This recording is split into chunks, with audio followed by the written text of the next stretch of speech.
জি sir. Yes, sir, শোনা যাচ্ছে। আচ্ছা, তো আমরা মনে হয় শুরু করি। আমাদের ক্লাসে কতজন স্টুডেন্ট আমার আসলে খেয়াল নেই, তবে ওরা জয়েন করবে।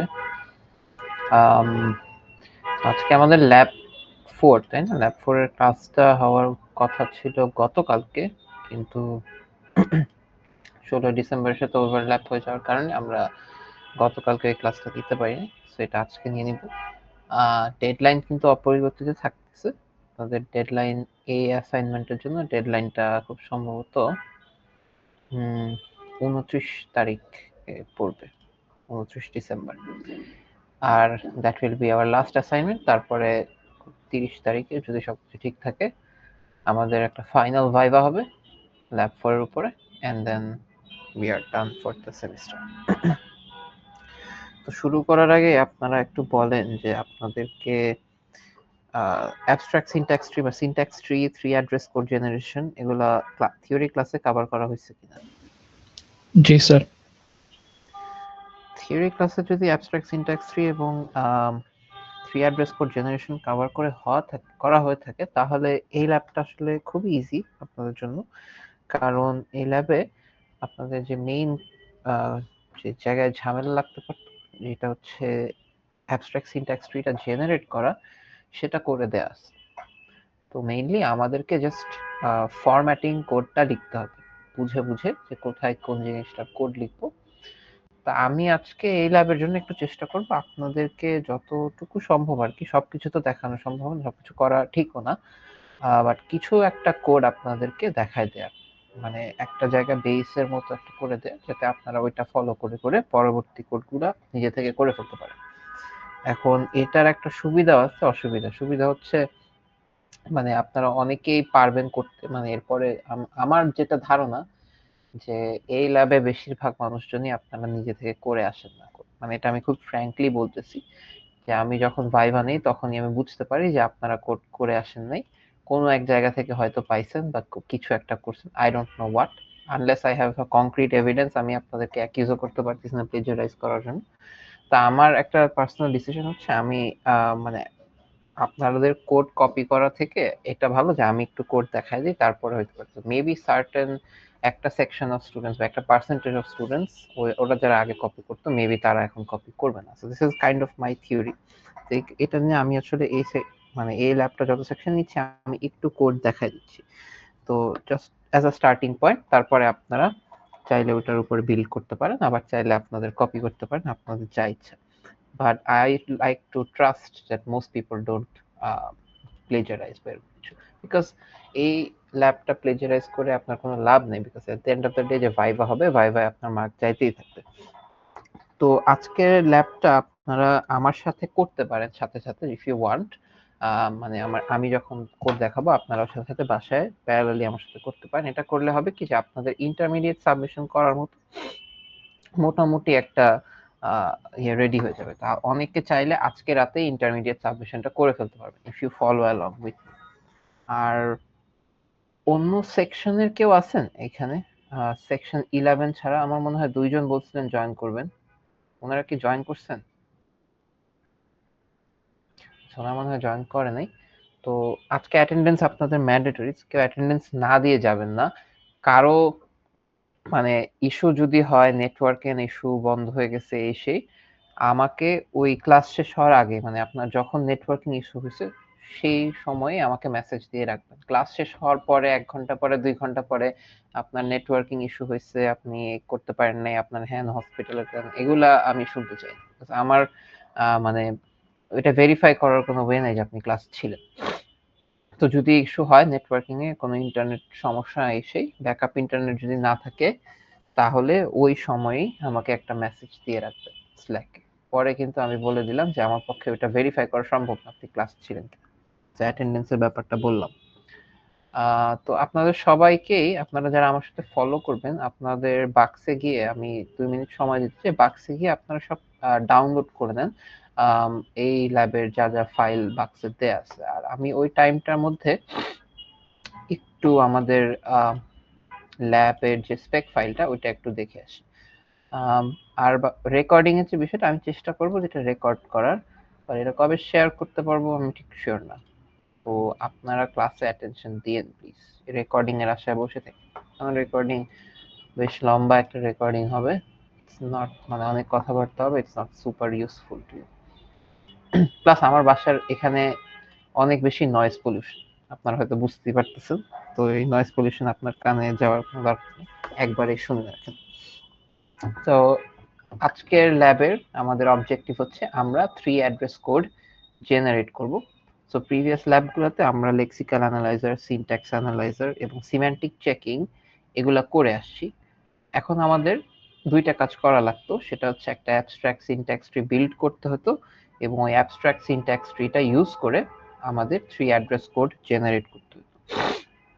তো আপনারা হয়তো অনেকেই জানেন যে অ্যাবস্ট্রাক্ট সিনট্যাক্স ট্রিটা আসলে একটা ইন্টারমিডিয়েট রিপ্রেজেন্টেশন, আর 3 অ্যাড্রেস কোডটা হচ্ছে আরেকটা ইন্টারমিডিয়েট রিপ্রেজেন্টেশন যেটা আমরা ইউজ করি ফর মেশিন কোড অপটিমাইজেশন। তো 3 অ্যাড্রেস কোডের সুবিধা হচ্ছে যে এটা মেশিন কোডের খুবই কাছাকাছি, তো আমরা এটাতে ইউজ করে বিভিন্ন ধরনের অপটিমাইজেশন করতে আমাদের সাহায্য করে। বাট ইন্টারমিডিয়েট রিপ্রেজেন্টেশনটা কিন্তু আমাদের অ্যাবস্ট্রাক্ট সিনট্যাক্স ট্রিটাই। আচ্ছা, তো আমাদের অ্যাবস্ট্রাক্ট সিনট্যাক্স ট্রিটা যেটা বললাম যে এই অ্যাসাইনমেন্ট অনেক বড় একটা পার্ট, অ্যাবস্ট্রাক্ট সিনট্যাক্স ট্রিটা করা পার্সিং এর সময় আমাদের এটা বিল্ড করার কথা, এবং আমাদের এই পার্সিং এর সময় বিল্ডিং এর যে কোডগুলো এগুলো সব আমাদের এখানে করা আছে। So, আপনি যদি এই অ্যাসাইনমেন্টের syntaxanalyzer.py ফাইলে যান, গিয়ে যদি একটু দেখেন তাহলে দেখবেন যে অনেক জায়গায় কিছু নতুন নতুন জিনিস, যেমন এই যে এগুলা হচ্ছে অ্যাবস্ট্রাক্ট সিনট্যাক্স ট্রি এর জন্য কোডটা লেখা। তো আমাদের আসলে আজকে .y ফাইলে এই ল্যাবটার জন্য কোনো কাজই করার দরকার নেই, সবকিছু আমাদের সুন্দর মতো করে দেয়া আছে। জাস্ট আমি দুইটা জিনিস আপনাদেরকে একটু পয়েন্ট আউট করে দেখাতে চাই। একটা হচ্ছে যে আপনার ওয়াই ফাইলে তো আমি এগুলা করলামই, রাইট? এগুলো আপনাদের ধরার কোনো প্রয়োজন নেই, বাট একটা জিনিস অ্যাওয়্যার থাকা ভালো, সেটা হচ্ছে আপনার সিম্বল ইনফোতে একটা নতুন অ্যাট্রিবিউট কিন্তু আমরা এখন অ্যাড করছি। দেখেন, abstract syntax tree node, AST node বলে। এটা কি কাজে লাগবে আমরা একটু পরে আসি, বাট আমাদের সিম্বল ইনফো যে হেডার বা ক্লাসটা ছিল, ওই ক্লাসে একটা চেঞ্জ আসছে একটা নতুন অ্যাট্রিবিউটের আকারে। সো এই অ্যাট্রিবিউটটা দিয়ে আমাদের কিছু একটা করা লাগবে। আর আপনারা বুঝতেই পারতেছেন যে আগে আমরা প্রত্যেকটা সিম্বলের সাথে যা যা ইনফরমেশন রাখতাম তার সাথে একটা নতুন ইনফরমেশন আমাদের কিছু কিছু ক্ষেত্রে স্টোর করে রাখা লাগতে পারে। ওকে, আমরা একটু স্পেক ফাইলে চলে যাই। স্পেক ফাইলে গেলে দেখবেন যে এখানে একটা ক্লাসের ডেসক্রিপশন দেয়া আছে, যেখানে আমাদের একটা বেস ক্লাস, সেটা হচ্ছে অ্যাবস্ট্রাক্ট সিনট্যাক্স ট্রি নোড। এই বেস ক্লাসের সাথে এই সব চাইল্ড ক্লাসগুলো রিলেটেড। সো এখানে একটা হায়ারার্কি আছে, আমি একটু হায়ারার্কিটা ড্র করে দেখালে মনে হয় ভালো হয়। একটু ড্র করে দেখাই মনে হয় আপনাদেরকে।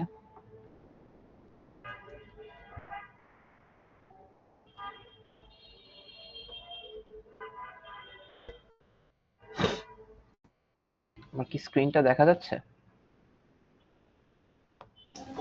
জি স্যার। এখানে হায়ারার্কিটা কিছুটা এরকম যে আমাদের অ্যাবস্ট্রাক্ট সিনট্যাক্স ট্রি এর একটা বেস নোড ক্লাস আছে, তার সাথে দুইটা চাইল্ড, একটা চাইল্ড হচ্ছে এক্সপ্রেশন নোড, আর একটা হচ্ছে স্টেটমেন্ট নোড, এবং এদেরও কিছু চিলড্রেন আছে। যেমন আপনি যদি ফেরত যান তাহলে দেখবেন যে এক্সপ্রেশন নোডের কিছু চিলড্রেন ক্লাস থাকতে পারে, var নোড, তারপরে হ্যান ত্যান অনেক কিছুই আছে, কনস নোড এসে, আমি আর সবগুলো লিখবো না, এগুলো আরো 4-5টা এরকম আছে। এবং আমাদের স্টেটমেন্ট নোডেরও এরকম সিমিলারলি এক্সপ্রেশন স্টেটমেন্ট,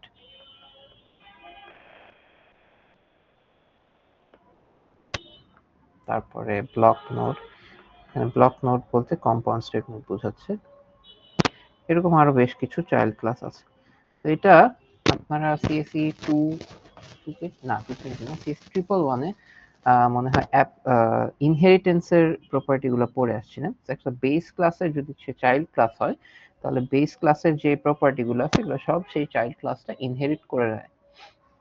তো এখানে সেম আইডিয়া, আমার base class abstract syntax tree node যে ক্লাসটা, তার সব অ্যাট্রিবিউট প্রপার্টিজ মেথডস আমার এগুলাতে ইমপ্লিমেন্ট করে রাখা লাগবে।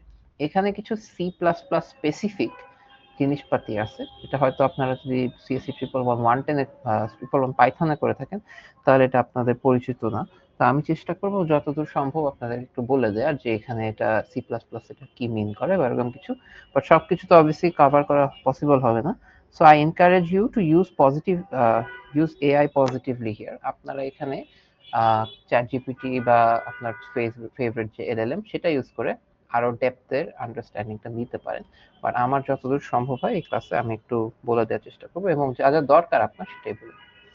তো আমরা এটা, আমার কাছে যেটা মনে হয় যে এই ল্যাবটা বোঝার জন্য তার আগে সবচেয়ে আগে একটু ওয়াইফাইলে কি হচ্ছে বুঝে নেওয়াটা দরকার। যদিও সবকিছু করে দেয়া আছে, তারপর আমরা যদি একটু নিজে থেকে দেখে নেই করাটা, তাইলে আমার মনে হয় যে পরবর্তী জিনিসগুলো খুবই ইজি হয়ে যায়। তো আমি আসলে এখানে খালি 2টা লাইন অফ কোড লিখবো, খুবই সিম্পল। একটা হচ্ছে এরকম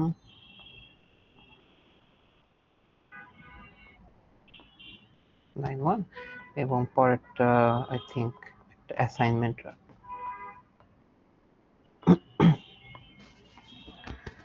তো এটা খুবই সিম্পল 2টা লাইন অফ কোড। এই 2টা লাইন অফ কোডের জন্য আমরা অ্যাবস্ট্রাক্ট সিনট্যাক্স ট্রিটা আমাদের মানে ল্যাবের যে স্পেকটা দেয়া আছে ওটা অনুযায়ী কিরকম হবে সেটা একটু দেখি। তো আমরা প্রথমে let's start with the first line. প্রথম লাইনে আপনারা এটা দেখছেন যে এটা একটা কি, কেউ একটু বলবেন যে এই লাইনে আমরা আসলে কি করছি এই জায়গায়? স্যার আমরা ভেরিয়েবল ডিক্লারেশন করতেছি।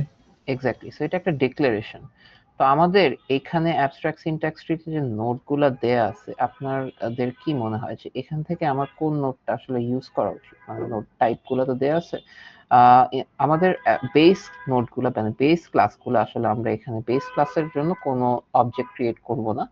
আমরা ক্লাসের জন্য অবজেক্ট ক্রিয়েট করব এগুলোর জন্য, মানে একেবারে যে নিচের লেভেলের চাইল্ডগুলা সেগুলোর জন্য। এবং এখানে কিন্তু ছোট একটা ডেসক্রিপশন দেয়া আছে যে এই চাইল্ড গুলা কোন ক্লাসটা কিসের জন্য ইউজ করা উচিত। তো এখানে একটা বেস ক্লাস চাইল্ড ক্লাস দেখবেন ডিক্লেয়ার নোড, এখানে বলা আছে ফর ভেরিয়েবল ডিক্লারেশনস। তো ডিক্লেয়ার নোডটা অবভিয়াসলি এখানে বোঝা যাচ্ছে যে আমরা ভেরিয়েবল ডিক্লারেশনের জন্য এখানে ইউজ করতে পারি। তো আমরা একটু সিনট্যাক্স অ্যানালাইজারে যাই।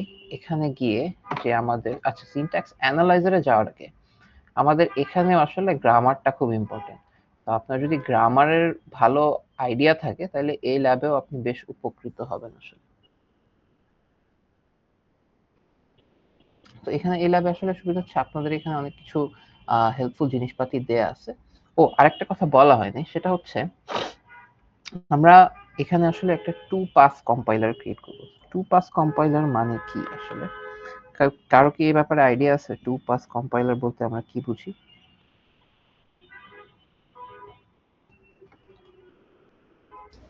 না স্যার। তো টু পাস কম্পাইলারে যেটা হয় যে আমরা প্রথমে পার্সিং এর সময় একটা AST ক্রিয়েট করি।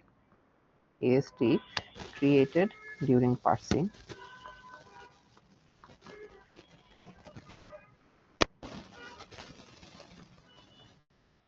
এবং পার্সিং হওয়ার পরে আমরা একটা সেপারেটলি একটা প্রোগ্রাম চালাই যেখান দিয়ে আমরা এই AST ট্রিটা অ্যাবস্ট্রাক্ট সিনট্যাক্স ট্রিটা ট্র্যাভার্স করি। আপনাদের নিশ্চয়ই মনে থাকার কথা CSC 220 তে আপনারা কয়েক ধরনের ট্র্যাভার্সাল শিখছিলেন। ট্রি ট্র্যাভার্স করে কিভাবে, কি কি ছিল কারো কি মনে আছে? ট্রি ট্র্যাভার্সালের কি কি মেথড ছিল আমাদের? In order, pre order, post order, এরকম কয়েকটা 3টা মেথড ছিল না? তো আমরা জি এখানে স্যার। পোস্ট অর্ডার ট্র্যাভার্সাল করব এবং এই ট্র্যাভার্সালের সময় আসলে আমরা কোড জেনারেশনটা করব, মানে থ্রি অ্যাড্রেস কোড জেনারেশনটা আসলে এই ট্র্যাভার্সালের সময় হবে। তো আমরা অ্যাবস্ট্রাক্ট সিনট্যাক্স ট্রিটা বানানো একটা স্টেপ এবং এটা থেকে ট্র্যাভার্স করে করে কোড জেনারেশন করা আরেকটা স্টেপ। তো আমরা আসলে বেসিক্যালি এটা আমাদের করা আছে, আমরা এটা আসলে বুঝবো যে এখানে কি হচ্ছে এবং বুঝলে আসলে আমাদের এই জিনিসটা করতে অনেক সুবিধা হবে। ট্র্যাভার্স করে কখন কি কোড জেনারেট করব এটা বুঝতে আমাদের বেশ কিছু মানে অ্যাডভান্টেজিয়াস পজিশনে আমরা থাকতে হবে। তো আমাদের প্রথম কথা হচ্ছে যে আমরা এই দুইটা লাইন অফ কোড আমরা একটু বুঝতে চাই যে কিভাবে এটা পার্স হচ্ছে বা কি হচ্ছে না হচ্ছে। তো দেখেন এখানে একটা ডিক্লারেশন ছিল, তো আমি যেটা বললাম যে আমাদের এখান থেকে যে নোটটা ডিক্লারেশন নোট, এটা কিছু একটা ক্রিয়েট করা লাগবে ফর দিস। সো এই কারণে আমরা একটু গ্রামারে যাই এবং আচ্ছা গ্রামার থেকে আমরা বুঝি আসলে কোন গ্রামারে আমাদের এর জন্য একটা ডিক্লারেশন নোট ক্রিয়েট করলাম। তো আমি এখানে গ্রামারটা নিয়ে আসছি।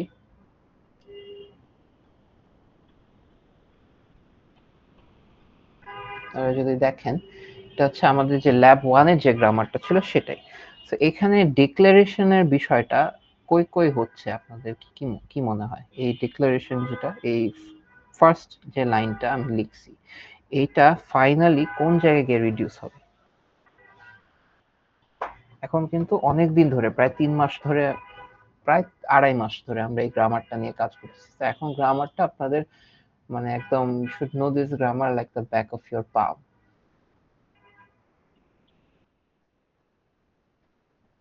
অবশ্যই সেটা তো মানে আমাদের একেবারে ফাইনাল প্রোগ্রামটা পার্স হয়ে গেলে, বাট আমি বলতেছিলাম যে ফার্স্ট যে লাইনটা, লেটস সে এই লাইনটার জন্য আমার আসলে সিম্যান্টিক অ্যাকশনটা কোথায় লেখা উচিত?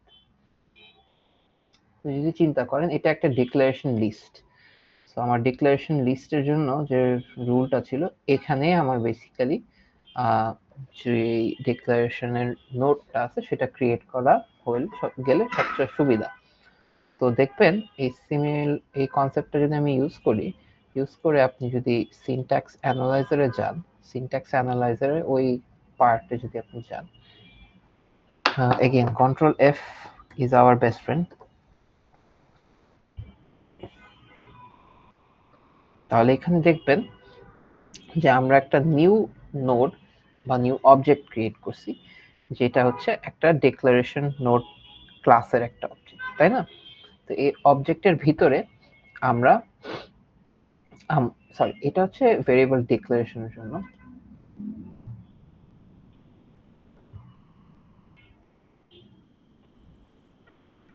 আচ্ছা এখানে ওরা একটু চেঞ্জ করে লিখছে, আমি থাকলে ডিক্লারেশন লিস্টে লিখতাম, বাট ওরা ভেরিয়েবল ডিক্লারেশন এক একটা ভেরিয়েবলের জন্য নতুন করে এক একটা নোড ক্রিয়েট করছে। অসুবিধা নেই, আমরা এখানেও করতে পারি। এখানে একটা নতুন ডিক্লারেশন নোড ক্রিয়েট করা। তো এই ডিক্লারেশন নোডের ভিতরে আমরা যদি দেখেন যে আমাদের যে ভেরিয়েবলের লিস্টটা আছে, ডিক্লারেশনের লিস্টটা, এই ডিক্লারেশন লিস্ট থেকে একটা একটা করে ভেরিয়েবলকে স্ট্রিম হিসেবে এক্সট্রাক্ট করছি। এখানে একটা একটা করে ওরা আসলে এখানে রাখছে, আমি রাখলে ওখানে এক মানে এরকম গ্লোবালে না করে ওইভাবে করতাম আর কি, নিচে কোনো এক জায়গায়, বাট ইটস ফাইন। আপনার খালি এই নোটটা ক্রিয়েট হইলেই হলো। সো নোটটা ক্রিয়েট হওয়ার পরে ওরা ডিক্লারেশন নোডের মধ্যে এক একটা করে ভেরিয়েবল রেখে দিচ্ছে। সো আমাদের এখন এই জিনিসটা বোঝার জন্য maybe we should go and see যে এই ডিক্লারেশন নোড ক্লাসটা দেখতে কেমন। তো এই ক্লাসটা আপনি পাবেন কোথায়? আপনারা যদি সবাই নোটিস করেন abstract syntax tree.h বলে একটা নতুন হেডার ফাইল যোগ হয়েছে এবং এখানেই আমাদের ক্লাসের সব ডেসক্রিপশন গুলা দেয়া। আপনি এখানে abstract নোড একটা ক্লাস পাবেন, এক্সপ্রেশন নোড একটা ক্লাস পাবেন, আরেকটু যদি নিচে স্ক্রল করেন তাহলে এখানে একটা স্টেটমেন্ট নোড বলে ক্লাস পাবেন। এগুলো হচ্ছে সব বেস ক্লাস, আর তার নিচে আমাদের সব চাইল্ড ক্লাস যেগুলোতে আমাদের অ্যাকচুয়াল কোড লিখতে হবে। সো আমাদের ডিক্লারেশন নোডটা ছিল একটা স্টেটমেন্ট নোডের চাইল্ড ক্লাস। স্টেটমেন্ট নোডের ভিতরে দেখবেন একটা ভার্চুয়াল জেনারেট কোড ফাংশন বলা। তো এই ভার্চুয়াল কিওয়ার্ডটা মানে কি? এইসব তো আমাদের কাছে খুবই ফ্যামিলিয়ার। সেটা হচ্ছে একটা ফাংশনের ডিক্লারেশন বা একটা মেথডের declaration. What is this virtual? এই ভার্চুয়ালটা একটা কিওয়ার্ড যেটা আপনাদের ল্যাঙ্গুয়েজকে বলে দিচ্ছে যে এই মেথডের ইমপ্লিমেন্টেশনটা নিচের কোনো চাইল্ড ক্লাসে হইতে হবে। ঠিক আছে? সো এটা কোনো চাইল্ড ক্লাসে অবশ্যই হইতে হবে, না হলে কম্পাইলার আপনাকে এরর দিবে। তো আপনি যদি প্রত্যেকটা চাইল্ড ক্লাসে দেখেন আমাদের একটা জেনারেট কোড ফাংশন লিখতে হবে। আরেকটা জিনিস হচ্ছে এই প্রত্যেকটা চাইল্ড ক্লাসের কিছু নিজস্ব অ্যাট্রিবিউটস থাকে। সো আমরা ডিক্লারেশন নোডের অ্যাট্রিবিউটটা একটু দেখে আসি।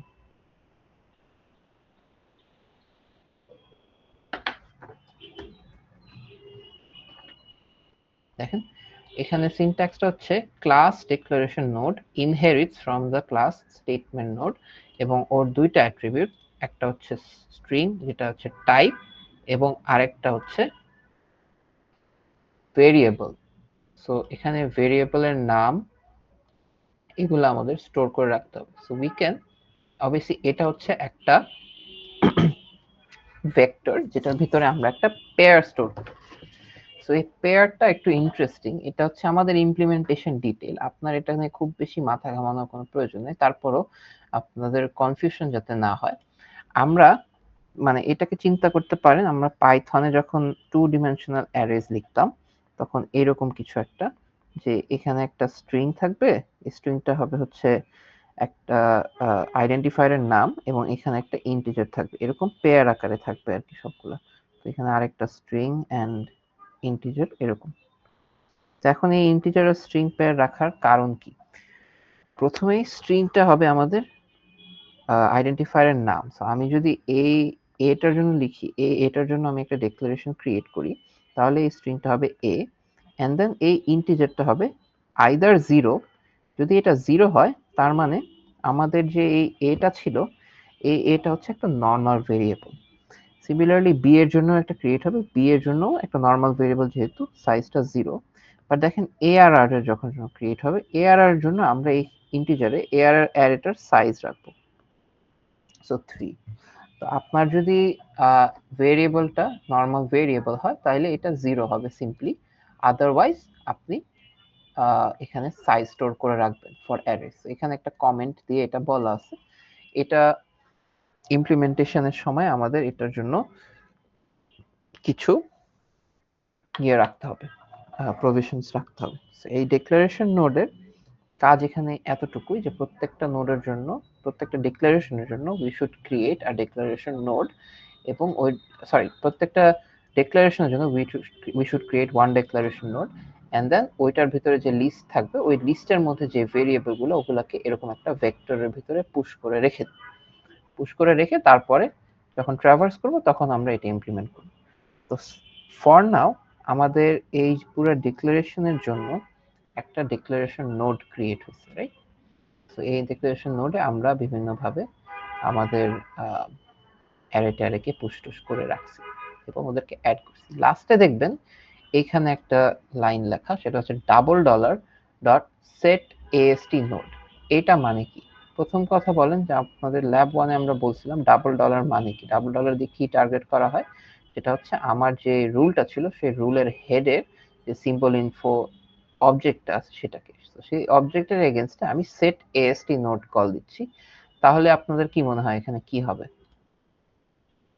এটা যদি আমি করি তাহলে আমার সিম্বল ইনফোতে যে আমি একটা নতুন অ্যাট্রিবিউট ক্রিয়েট করে আসছিলাম সেট এএসটি নোড অ্যাট্রিবিউটটা, ওই এএসটি নোড অ্যাট্রিবিউটের সাথে আমার এই যে নতুন ডিক্লারেশন লিস্ট যে নোডটা ওটা কম্বাইন হয়ে গেল, মানে ওটা একটা পয়েন্টার আমি এখানে স্টোর করে রাখলাম ইন মাই সিম্বল ইনফো। এটা কেন করলাম? কারণ উপরে গিয়ে আমার এই ডিক্লারেশন নোডটা লাগতে পারে, তাই না? তো এই কারণে আমার এটা করা দরকার। সো var ডিক্লারেশনের পরে আপনারা যদি দেখেন যে var ডিক্লারেশনটা এই একটা ইউনিটে রিডিউস হচ্ছে, রাইট? সো যখন ইউনিটে রিডিউস হচ্ছে তখন আমরা ইউনিটের জন্য সেম কাজ করছি। তো এখানে ইন্টারেস্টিং বিষয়টা হচ্ছে যে আমরা তো ইউনিট ক্রিয়েট মানে ইউনিটও তো একটা রুল এবং ইউনিটও একটা নন টার্মিনাল, বাট নন টার্মিনালের জন্য কিন্তু আমরা কোনো নতুন abstract syntax tree node create করি নাই। Is this a problem?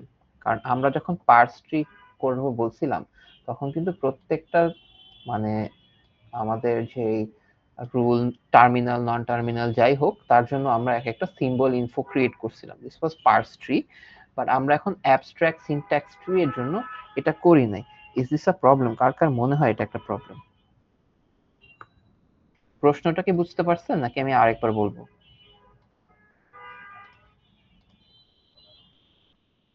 So hello? Problem তো হওয়ার কথা না, কারণ ইয়া ওই আগের নোটটাই তো আমরা পাস করে দিচ্ছি নতুন নোট হিসেবে।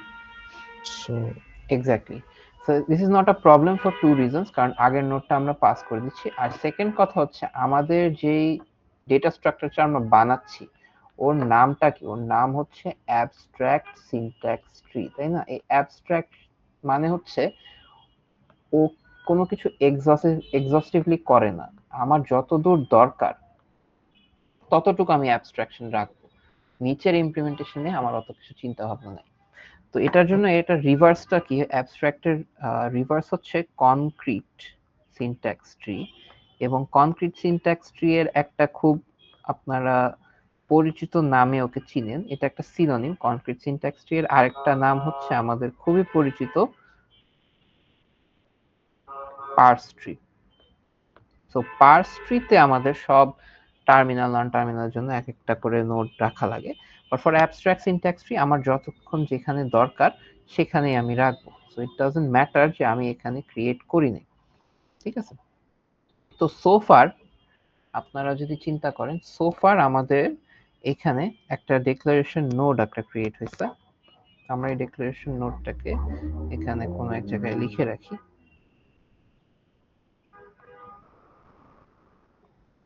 এই ডিক্লারেশনের নোডের ভিতরে আমাদের একটা ছিল টাইপ।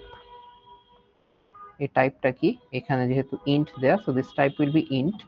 আর একটা ছিল var list, এটা একটা ভেক্টর যেটার ভিতরে পেয়ার আকারে আমার ভেক্টর আমার সিম্বলের নামটা, এবং যদি সে অ্যারে টাইপ হয় তাহলে তার সাইজ স্টোর থাকে, আদারওয়াইজ 0 স্টোর থাকে।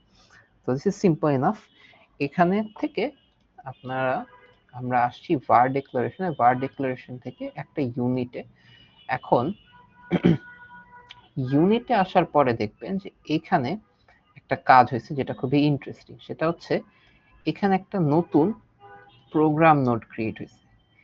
এই প্রোগ্রাম নোডটা আসলে কি? তো আমরা যদি একটু স্পেক ফাইলে যাই, স্পেক ফাইলে গিয়ে দেখবেন যে এখানে 4 নম্বরে দেয়া program node is the root of the abstract syntax tree, ঠিক আছে। তো আমাদের ড্রয়িং এ যদি আমরা এখন একটা প্রোগ্রাম নোড আঁকি, এই প্রোগ্রাম নোডটা হবে আমাদের রুট। তো এই প্রোগ্রাম নোডটার স্কেচটা একটু আমরা দেখে আসি, প্রোগ্রাম নোডটা দেখতে কেমন। তো অবভিয়াসলি ওই ASP তে যাব, গিয়ে এখানে প্রোগ্রাম নোড টাইপ করব। প্রোগ্রাম নোডের শুধু একটাই অ্যাট্রিবিউট, সেটা হচ্ছে units, and this turns out to be a very important attribute. এই ইউনিটসটা একটা ভেক্টর, এবং আমাদের প্রোগ্রামে যতগুলা ইন্ডিভিজুয়াল ইউনিটস থাকে সেগুলা এই একটা ভেক্টরের মধ্যেই স্টোর হয়। তো আপনি যদি এটার অ্যাকশনটা দেখেন, প্রোগ্রাম নোড ক্লাসটা ক্রিয়েট হওয়ার পরে, মানে অবজেক্টটা ক্রিয়েট হওয়ার পরে আমরা প্রত্যেকটা ইউনিটকে নিয়ে এখানে অ্যাড করে দিচ্ছি। তো আমার প্রোগ্রামে যতগুলা ইউনিট থাকবে এখানেও সেটা আসতে পারে, অথবা এখান থেকেও আসতে পারে, দুই জায়গায় কিন্তু অ্যাড ইউনিট করা হচ্ছে। তো বেসিক্যালি যেটা হবে যে আমার declaration node will become a unit in my program nodes units attribute. So এখানে চলে আসবে। সো ডিক্লারেশন নোড হচ্ছে এখানে কোনো এক জায়গা থেকে অ্যাড নোড হবে। So this is one part of my code. আপনাদের আরেকটা জিনিস মাথায় রাখতে হবে যে আমরা কিন্তু এটাকে বটম আপ পার্স করতেছি। তো আমাদের এখানে পার্স করে এই সাইডটাও পার্স করতে হবে। তো আমাদের নেক্সট যে লাইনটা ছিল এটা একটা অ্যাসাইনমেন্ট অপারেশন। তো আমাদের গ্রামারে যদি দেখেন, অ্যাসাইনমেন্ট অপারেশনের জন্য একটা খুবই সিম্পল রুল ছিল, এই যে অ্যাসাইন অপটা। যে কোনো অ্যাসাইনমেন্ট অপারেশন এই রুলের মাধ্যমে কিন্তু হচ্ছে আমাদের গ্রামারে। তো আমরা এই রুলটা একটু দেখে আসি যে সিনট্যাক্স অ্যানালাইজারে এই রুলের জন্য কি হচ্ছে। অ্যাসাইন অপটাকে আমি কন্ট্রোল এফ দিয়ে যদি করি, তাহলে দেখেন এইখানেও আমরা একটা abstract syntax tree node create করছি, এন্ড ভেরি আনসারপ্রাইজিংলি এই অ্যাবস্ট্রাক্ট সিনট্যাক্স ট্রি নোডটার ভিতরে আমরা একটা অ্যাসাইন নোড ক্রিয়েট করতেছি। এই অ্যাসাইন নোডটার কি কাজে ব্যবহার হয় এবং ওর স্কেচটা আমরা দেখে আসতে পারি। তো আমাদের এখানে একটা অ্যাসাইন নোড আছে ফর অ্যাসাইনমেন্ট অপারেশনস, এবং এটার যে রাফ স্কেচটা আমাদের দেয়া, এটা আমরা দেখে আসি একটু। অ্যাসাইন নোড, আচ্ছা, অ্যাসাইন নোডের দুইটা অ্যাট্রিবিউট, একটা হচ্ছে লেফট হ্যান্ড সাইড, সেটা হচ্ছে একটা var নোড টাইপের পয়েন্টার, আর একটা হচ্ছে রাইট হ্যান্ড সাইড, সেটা হচ্ছে একটা এক্সপ্রেশন নোড টাইপের পয়েন্টার। এগুলো আসলে কি? আপনি যদি একটু মানে চিন্তা করেন, এখানে আমাদের অ্যাসাইনমেন্ট অপারেশনের অ্যাসাইন অপ যে অপারেটরটা, তার বাম পাশে এই যে জিনিসটা, এটা কি একটা ভেরিয়েবলের রেফারেন্স না? তো এটা একটা ভেরিয়েবলের রেফারেন্স, তো এই কারণে এটা হবে একটা var নোডের অবজেক্ট। অবজেক্টের পয়েন্টার, আর এটা এই মুহূর্তে শুধু একটা কনস্ট্যান্ট। এটা একটু ইন্টারেস্টিং একটা বিষয়। Even though this is a constant, ও কিন্তু একটা এক্সপ্রেশনও। Constant is also an expression. কিভাবে বুঝলাম? আবার আপনার গ্রামারে যেতে হবে। গ্রামারে গিয়ে যদি দেখেন, ডান সাইডে logic expression can be a relationship expression. ওটা আবার একটা সিম্পল এক্সপ্রেশন হতে পারে, সিম্পল এক্সপ্রেশন একটা টার্ম হতে পারে, টার্ম একটা ইউনারি এক্সপ্রেশন হতে পারে, ইউনারি এক্সপ্রেশন একটা ফ্যাক্টর হতে পারে, এবং একটা ফ্যাক্টর একটা কনস্ট্যান্ট ইন্টিজার হতে পারে, তাই না? তো আমাদের এখানে যেহেতু একটা কনস্ট্যান্ট ইন্টিজার আছে, তাহলে এই রুলটাও আমার ইম্পর্টেন্ট। এখানেও একটা টাইপ আমার ক্রিয়েট করতে, এখানে একটা অবজেক্ট ক্রিয়েট করতে হবে। কি অবজেক্ট? এই যে বলা আছে const node। সো এখানে we should create a const node,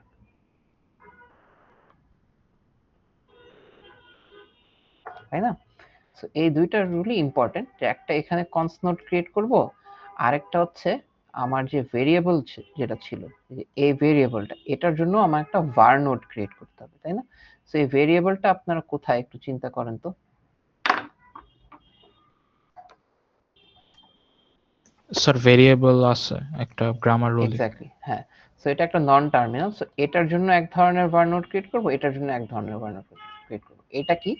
এটা একটা নরমাল ভেরিয়েবল, রাইট? আর এটা কি? অ্যারে। Array, exactly.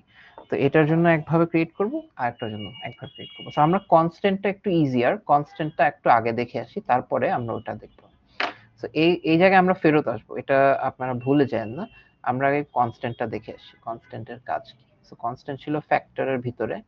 ফ্যাক্টরের মধ্যে দেখেন আমাদের বিভিন্ন ধরনের ফ্যাক্টর থাকতে পারে। কনস্ট্যান্টে আমরা একটা কনস্ট্যান্ট নোড ক্রিয়েট করছি। ওর মধ্যে আমাদের অবভিয়াসলি সিম্পল এর যে নামটা এবং ডেটা টাইপটা পাঠিয়ে দিচ্ছি। তো এর আমরা একটু স্কেচটা দেখে আসি। সিম্পল, ওর জাস্ট আমার একটা লেক্সিম ভ্যালু থাকলেই হয়। কিন্তু আমরা তো এখানে কনস্ট্রাক্টরের ভিতরে আরো কিছু জিনিস পাঠাইছিলাম, রাইট? ভ্যালুর সাথে টাইপটা। এই টাইপটা তো আমার এখানে অ্যাট্রিবিউট লিস্টে নাই। কেউ কি বলতে পারেন এই স্ট্রিং এ যে টাইপ আছে, এই টাইপটা আসলে কই থেকে আসতেছে? স্যার ইসের থেকে লেক্সিক্যাল থেকে আসতেছে। না, মানে এখানে যেটা বলছিলাম যে ওর তো অ্যাট্রিবিউট লিস্টে আমরা শুধু দেখছি ভ্যালু। ভ্যালু মানে যে কনস্ট্যান্টটা, আমাদের কনস্ট্যান্ট। কোডের জন্য জাস্ট 10 বসবে এখানে, তাই না? জি ওটা স্যার। আমি ভেরি ইজিলি, খুব ইজিলি গেট নেম দিয়ে পেয়ে যাবো। এক্সাক্ট যে লেক্সিম যেটা ম্যাচ করছে আমার সিম্বল ইনফো ফাইলে, মানে সিম্বল ইনফো অবজেক্টে স্টোর করা আছে। বাট এখানে একটা টাইপও তো আমরা পাঠাইছি না, এই যে এই জায়গায় ইন্ট। জি স্যার। এই ইন্টটা দেখেন এখানে কিন্তু কোথাও কোনো অ্যাট্রিবিউট নাই, তাহলে এই ইন্টের কাজ কি? এই ইন্টের কাজ হচ্ছে ও একটা ইনহেরিটেড অ্যাট্রিবিউট। এক্সপ্রেশন নোডের একটা টাইপ থাকতেই হবে। তো এখানে দেখেন আমরা অ্যাট্রিবিউট গুলো এই জায়গায় সেট করছি। So this is C plus plus, মানে সিনট্যাকটিক্যাল জিনিসপাতি, যে আমরা হচ্ছে আমাদের মেম্বার অ্যাট্রিবিউট গুলোকে বা মেম্বার ভেরিয়েবল গুলোকে এভাবে স্টোর করে রাখি। তো এখানে এই সিনট্যাক্সটা আপনারা একটু মাথায় রাখেন। এক্সপ্রেশন নোটটা আপনারা এভাবে সেট করে রাখবেন। সো আরো মেম্বার ভেরিয়েবল আপনাদের সেট করা হইতে পারে, বাট সুবিধার জিনিস হচ্ছে এই জায়গায় কোডগুলো লেখা। তো আপনার কাছে ক্লু হচ্ছে এখানে যে মেম্বার ভেরিয়েবল গুলো আছে এগুলোকে ইউজ করে সামহাও আপনার কোডটা জেনারেশন ফেজে ইউজ করতে। But constant node was fairly simple. এখানে খুব বেশি আমাদের আসলে চেঞ্জেস করার প্রয়োজন নাই। জাস্ট একটা সিম্পল কনস্ট্যান্টকে আমরা কোনোভাবে থ্রি অ্যাড্রেস কোড ফরম্যাটে এখান থেকে নিতে পারবো। বাট একটু ঝামেলা হচ্ছে var নোডে। var নোডে যদি আমরা var নোডটা খুলে রাখি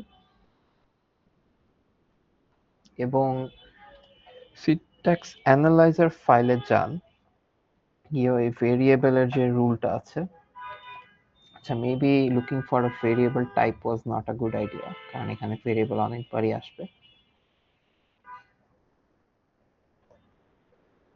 আমরা একটু খুঁজে খুঁজে বের করি আর কি। এখানে দেখেন ভেরিয়েবলের জন্য আমরা একটা নতুন var নোড ক্রিয়েট করেছি। সো প্রথম var নোড টাইপটা তো মানে গেট নেম দিয়ে তো জাস্ট সিম্পলি আমি আমার ভেরিয়েবলের যে নামটা সেটাই পাবো। সো যদি আমি এ এর জন্য করতে থাকি তাহলে এ, বি এর জন্য করলে বি, এ আর এর জন্য করলে এ আর আর। বাট এখানে নাম এবং টাইপটা দিলেই হবে, and this is what we want. আমাদের এখানে নাম এবং টাইপটা সেট হচ্ছে। টাইপটা হচ্ছে একটা ইনহেরিটেড মেম্বার অ্যাট্রিবিউট, আর নাম তো নামই। বাট তার সাথে দেখেন আরেকটা অ্যাট্রিবিউট আমরা এখানে রাখছি, সেটা হচ্ছে pointer to another expression index. এটা আসলে আমাদের অ্যারের জন্য লাগবে। তো আমরা যদি এখানে নিচেই অ্যারের জন্য যে রুলটা, ওইটার var নোডটা দেখি, এখানে আমরা নাম, টাইপ, তার সাথে একটা pointer to an expression node, এই এক্সপ্রেশন নোডটা এখান থেকে পাচ্ছি, তাই না? তো এখানেও আরেকটা খেয়াল করার বিষয় আছে, যে কোনো অ্যারের যে ইন্ডেক্স বা সাইজ আমরা বলে দিই, this in itself is also an expression. তো এই এক্সপ্রেশনের যে আউটপুটটা, এটা হইতে হবে ইন্টিজার। এটা আপনারা কিন্তু হ্যান্ডেল করে আসছেন না ইয়েতে, সিমেন্টিক অ্যানালিসিসের যে ল্যাবটা ছিল ওটাতে আমরা হ্যান্ডেল করে আসছি, এটা ইন্টিজার ব্যতীত অন্য কোনো টাইপ হলে আমাদের একটা এরর প্রডিউস করতে হয়। তো এই এক্সপ্রেশনটা থেকে আমার ভ্যালুটাকে মানে সাইজটাকে এক্সট্রাক্ট করে নিতে হবে। তো আমি এখন এত কিছু না করে জাস্ট এটা পরের স্টেজের জন্য রেখে দিচ্ছি। সিম্পলি আমার কাজ হচ্ছে এখানে যে এক্সপ্রেশনের যে নোটটা ছিল, যে নোটের যে রেফারেন্সটা ছিল, যেটা আমি নিচে থেকে কোনো এক সময় উপরে পাস করেছি, যে বললাম না যে ডাবল ডলার ডট সেট করে রাখি, কারণ এটা উপরে আমার কোনো এক সময় লাগতে পারে। তো সেই জন্য আমার এখানে এই জিনিসটা করা দরকার। আচ্ছা, এখন এই এক্সপ্রেশনটা যে কোনো টাইপের মানে এক্সপ্রেশন হইতে পারে, সে কারণে আমরা এখানে একটা কাস্টিং করে নিচ্ছি, যে এটা একটা বেস ক্লাসের কাস্ট যাতে হয়।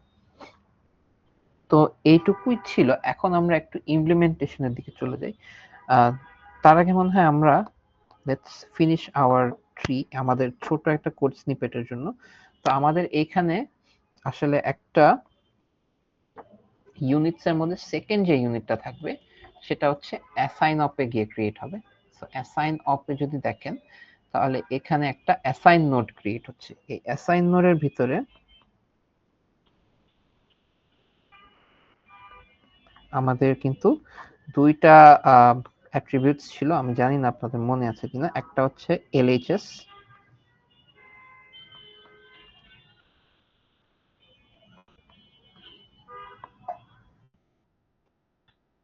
এলএইচএস একটা পয়েন্টার, আর একটা ছিল আরএইচএস।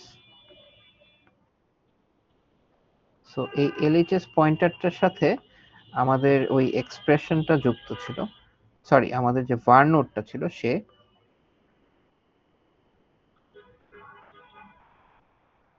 এবং যে আরএইচএসটা আছে তার সাথে আমাদের বেসিক্যালি এখানে একটা এক্সপ্রেশন হবে, বাট আমরা হচ্ছে এখানে আরো মোর স্পেসিফিক্যালি একটা কনস্ট নোড, যেহেতু আমাদের এখানে কনস্ট্যান্ট, আমাদের এখানে যদি কোনো এক্সপ্রেশন থাকতো তাহলে ওই এক্সপ্রেশনের জন্য তার করেসপন্ডিং একটা নোড আমরা পাইতাম। বাট দেখেন এখানে আমরা যদিও কনস্ট নোড বলছি, বাট আমাদের কাজটা কিন্তু হচ্ছে অ্যাজ অ্যান এক্সপ্রেশন নোড। তো এটা সমস্যা নাই, const node is also an expression node, ও তো একটা চাইল্ড ক্লাস না। তো এখানে একটা কনস্ট নোড মানে এই এক্সপ্রেশনে নোড ক্লাসের মধ্যে যে কোনো একটা কিছু হইলেই হবে। তো এখানে কনস্ট নোড হইতে পারে, যে কোনো একটা ইউনারি অফ এক্সপ্রেশন হইতে পারে, বা একটা বাইনারি কিছু হইতে পারে, এডিশন সাবট্রাকশন। এগুলো আপনাদের যেটা করতে হবে যে একটা একটা করে দেখে নিতে হবে, সবকিছু তো আসলে দেখায় দেওয়া সম্ভব না, তো আপনার একটা একটা করে দেখে নিতে হবে। এখন দেখবেন কোথায় এবং দেখে করবেনটা কি? সো সিনট্যাক্স অ্যানালাইজার ফাইলে আপনাদের সব কাজ আমি করে দেয়া আছে, আমি আগেই বলে রাখছি। সো আপনার এখানে দেখার দরকার নেই, আপনার যেটা দেখতে হবে যে ইনপুটগুলো। প্রথম ইনপুটটা খুবই বেসিক, এখানে জাস্ট সিম্পলি কয়েকটা ডিক্লারেশনস আছে এবং অ্যাসাইনমেন্টস আছে, লাস্টে একটা ফাংশন কল এবং আরেকটা ডিক্লারেশন। তো এটার জন্য যদি আমাদের একটু কোডটা দেখতে হয়, থ্রি অ্যাড্রেস কোডটা দেখতে কেমন, আশা করি আপনাদের থ্রি অ্যাড্রেস কোড সম্পর্কে এখন ভালোই আইডিয়া আছে। থ্রি অ্যাড্রেস কোডের শুরুতে দেখবেন এগুলা কিছু হেডার টেডার আজে বাজে কথাবার্তা বলা আছে, তারপর থেকে আসলে এই এই জায়গা থেকে আমাদের অ্যাকচুয়াল কোড জেনারেশনটা শুরু, এবং এখানে একটা ফুটার টাইপের কিছু একটা দেয়া। তো আমাদের মেইন ফাংশনটা এই জায়গা থেকে শুরু, তার আগে আরেকটা ফাংশন আছে, আপনারা যদি দেখেন যে এই ফাংশনটা আমরা খুবই সেলফ এক্সপ্লেনেটরি, আসলে এখানে কিছু বলার নাই। বাট মেইন ফাংশনে দেখেন, যে কোনো ফাংশনে এন্টার করার আগে আমাদের একটা জিনিস প্রিন্ট করতে হচ্ছে, সেটা হচ্ছে এরকম ফরওয়ার্ড স্ল্যাশ দুইটা এন্ড দেন ফাংশন। সো এটা কি একটা ফাংশন ডিক্লারেশন না? সো ফাংশন ডিক্লারেশনে আমাদের একটা কোড জেনারেশন পার্টে এই জিনিসটা প্রিন্ট করা লাগবে। নেক্সট স্টেজে প্রত্যেকটা ডিক্লারেশনের জন্য আপনাদের এরকম সিনট্যাক্সটা প্রিন্ট করা লাগবে, দুইটা forward slash and then the type and the actual name of the symbol. লাস্টের যে জিনিসটা সেটা হচ্ছে অ্যারের জন্য।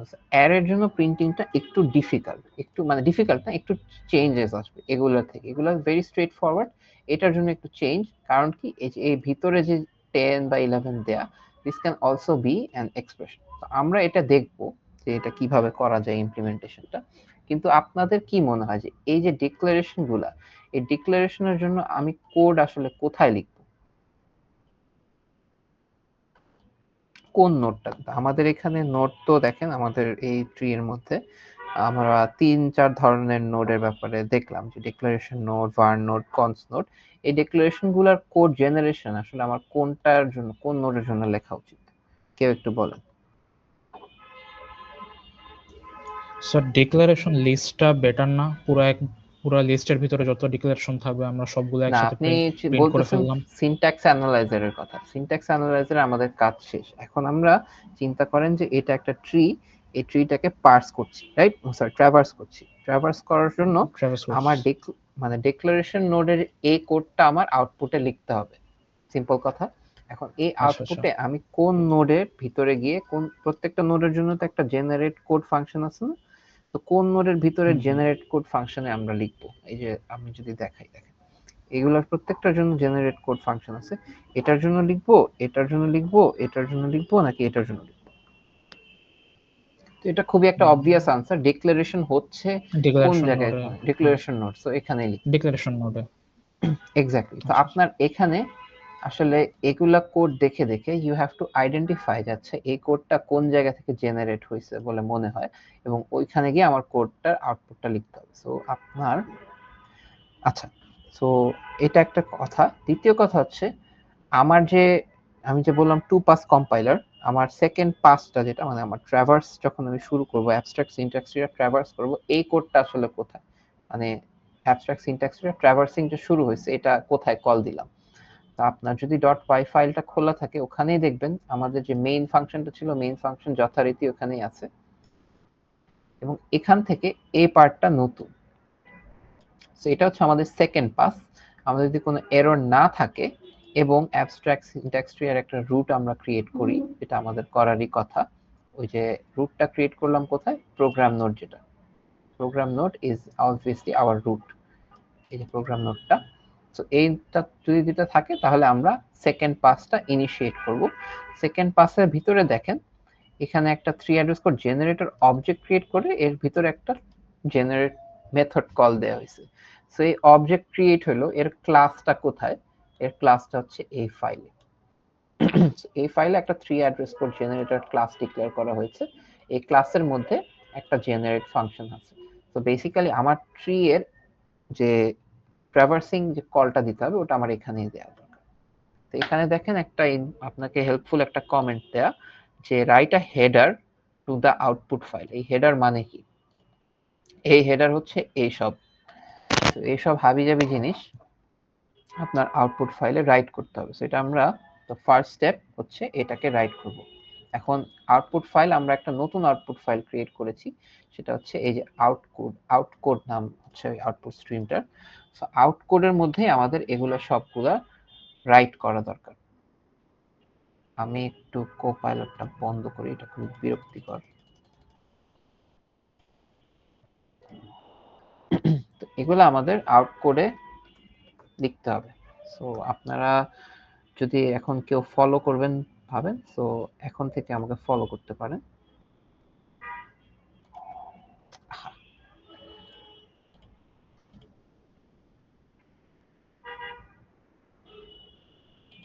Just holding down alt. By the way, আমার স্ক্রিন তো দেখা যাচ্ছে, রাইট?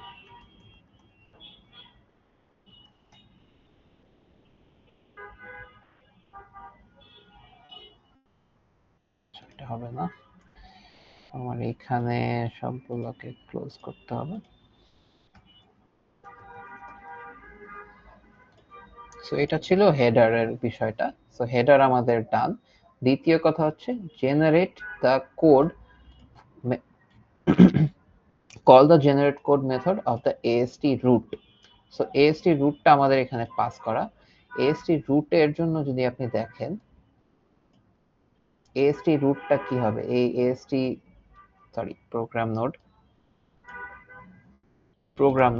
এই program node এর ভিতরে একটা generate মেথড আছে, রাইট? সেই program node বেসিক্যালি প্রত্যেকটা ইউনিটের জন্য ওই generate মেথডটা কল করবে। তো ওইটাতে আমরা পরে আসতেছি, বাট আমাদের এখানে একটা generate কল করা দরকার। আমরা নেক্সট লাইনে হচ্ছে জেনারেটটাকে কল দিব, সেটা হচ্ছে ast_root এর ভিতরে যে জেনারেট কোড ফাংশনটা ওইটা। এন্ড দেন লাস্টলি আমাদের এই ফুটারটা দিতে হবে। ফুটার ছিল, আচ্ছা এখানে একটা মিস হয়ে গেছে, এটা একটু উপরে হবে, এটা ওদের মতো আউট কোড।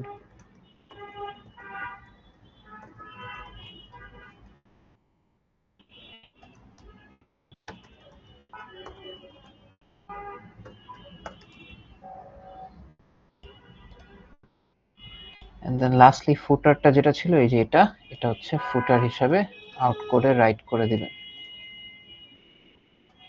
সো এইটুক কাজ করতে পারলে আমাদের মোটামুটি এই ফাইলের কাজ শেষ। আচ্ছা, জেনারেট কোডে এখন কিছু ইনপুটস আমাদের দিতে হবে। তো আমরা একটু দেখি যে ও কি কি ইনপুট নেয়। ওটার যে কনস্ট্রাক্টর যেটা ছিল ওটার মধ্যে কনস্ট্রাক্টরটা আসলে AST নোড থেকে আমরা পাবো, বিকজ এটাও একটা AST নোড এরিয়া।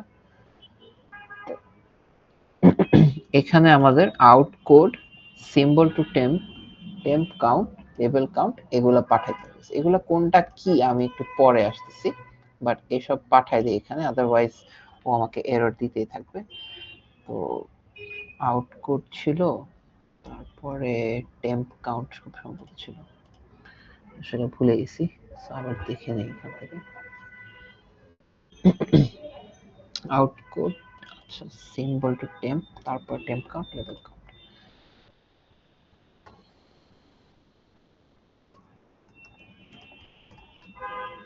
এগুলা পাঠিয়ে দিলাম। এগুলো হচ্ছে জাস্ট এখান থেকে এর মেম্বার ভেরিয়েবল গুলো, সেগুলো অ্যাজ আর্গুমেন্টস আমরা ওই মেইন ফাইলে বলে দিব। ঠিক আছে, so that's done and dusted. এই জিনিসটা আমাদের এখন কমপ্লিট। সো এই ফাইলে যা যা কাজ আমার করা দরকার ছিল, এখানে আপনি চাইলে আরো কিছু হেল্পার মেথড দিতে পারেন অ্যাজ ইউ উইশ, বাট কোনো প্রয়োজন নাই as far age I am concerned here. তো আমাদের এইটুক কাজ শেষ। এখন আমরা একটু চলে যাই আমাদের ast.h। এখানে আসলে মেইন যে সিংহ ভাগের কাজ আপনার এখানে করতে হবে ফর দিস অ্যাসাইনমেন্ট। তো প্রথমে let's finish our program node, কারণ প্রোগ্রাম নোড থেকে প্রত্যেকটা ইউনিট ইন্ডিভিজুয়ালি কল হবে, তাই না? তো প্রত্যেকটা ইউনিট এখানে একটা ভেক্টর আকারে স্টোর করা আছে। সো আমাদের প্রত্যেকটা ইউনিটের জন্য আসলে জেনারেট কোড কল করতে হবে। সো সি প্লাস প্লাসে আপনি যদি ভেক্টরকে ট্রাভার্স করতে চান, so for unit in units, আমাদের পাইথনের মতোই সিমিলার, এটা দিয়ে আপনি প্রত্যেকটা ইউনিটের জন্য জেনারেট কোড কল করবেন ইন্ডিভিজুয়ালি। এখন এখানে বেশ অ্যানয়িং একটা জিনিস হচ্ছে, যতবার আমরা জেনারেট কোড কল করব ততবার আমাদের এইসব জিনিসপাতি পাস করতে হবে। এটা আমার কাছেও অ্যানয়িং লাগে, আমার আসলে কিছু করার নেই, there is no other better way। তো এগুলো পাস করে দিতে হবে। তো প্রত্যেকটা ইউনিটের জন্য আমরা এভাবে একটা একটা করে কল দিলাম। তো আপনাদের যে ট্রিটা যদি একটু মনে করেন, তো আমাদের দুইটা ইউনিট ছিল আমাদের ইনিশিয়াল কোডে। এখানে for this code, line of code আপনাদের কি মনে হয় কয়টা ইউনিট থাকবে?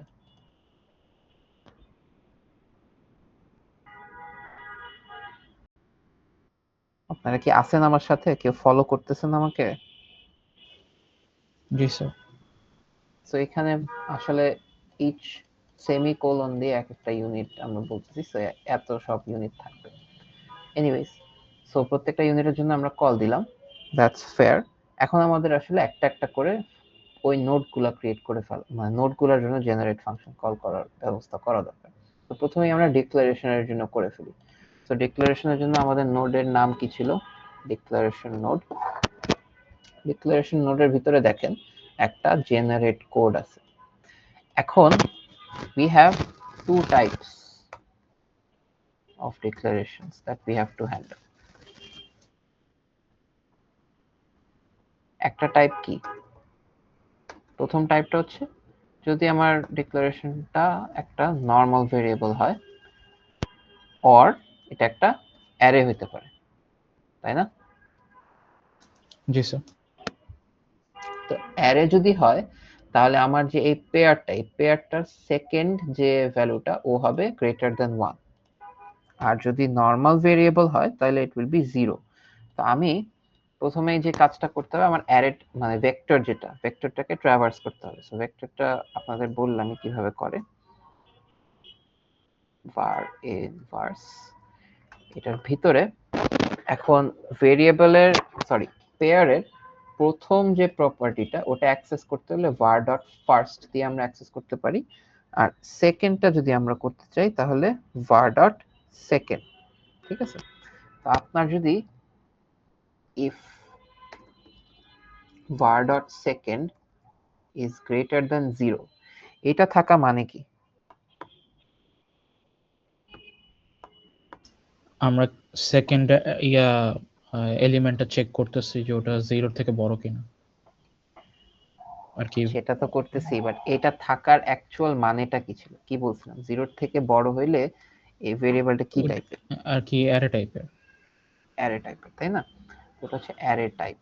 তো অ্যারে টাইপেরটা আমি এভাবে হ্যান্ডেল করব, আর যদি এলস হয় তাহলে এটা হচ্ছে নরমাল var। তো এখন হ্যান্ডলিং পার্ট ডান। এখন দেখি কোডে আমার নরমাল ভেরিয়েবল জাস্ট এরকম একটা ডিক্লারেশন টেক্সট দিয়ে ক্রিয়েট হচ্ছে। তো আমরা জাস্ট আউট কোডে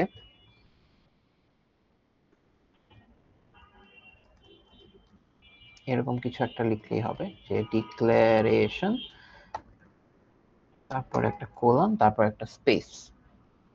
তারপরের যে জিনিসটা ওটা হচ্ছে টাইপটা, তাই না? তো টাইপটা কই পাবো?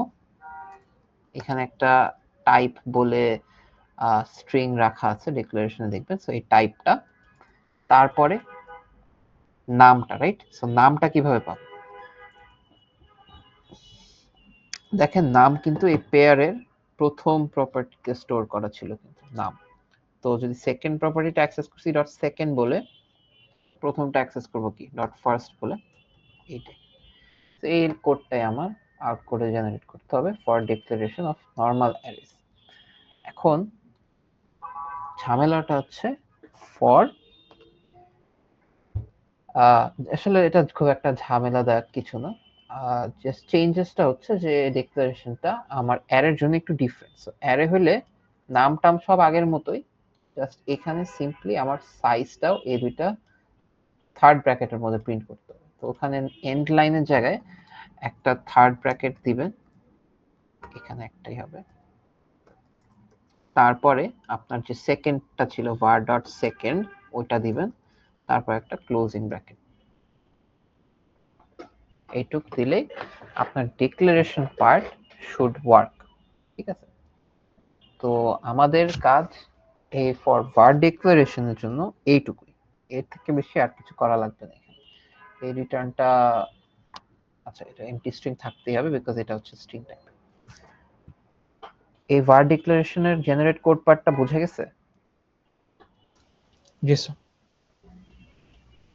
তো এটা যদি বুঝে থাকেন তাহলে আমাদের নেক্সট যে ইয়েটা ছিল সেটা ছিল অ্যাসাইন নোড, তাই না? আমরা নেক্সট লাইনের কাজ যেটা আমাদের কোডেও কিন্তু নেক্সট লাইনটা হচ্ছে অ্যাসাইনমেন্ট। তো এই দুই লাইন হচ্ছে ডিক্লারেশনের জন্য, নেক্সট দুই লাইনটা হচ্ছে সিম্পল অ্যাসাইনমেন্ট। আমরা অ্যাসাইন নোডে চলে যাই।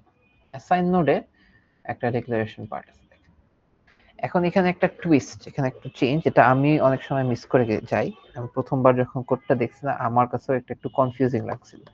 অ্যাসাইন নোডে আপনাদের কি মনে হয়, মানে কোন জিনিসটা আগে আপনার জেনারেট করা উচিত, কোন কোডটা? লেফট হ্যান্ড সাইড না রাইট হ্যান্ড সাইড? মানে একটু চিন্তা করে দেখেন যে অ্যাসাইন অফের বাম সাইডে একটা ভেরিয়েবল, ডান সাইডে একটা এক্সপ্রেশন। এই এক্সপ্রেশনের যে আউটপুটটা, এটাকে আমি আমার ভেরিয়েবলে অ্যাসাইন করব, রাইট? তাহলে কি So, আমার লেফট তাহলে সাইডটা আগে করা উচিত? আচ্ছা, রাইট হ্যান্ড সাইডটা আগে করা উচিত না? এক্স্যাক্টলি।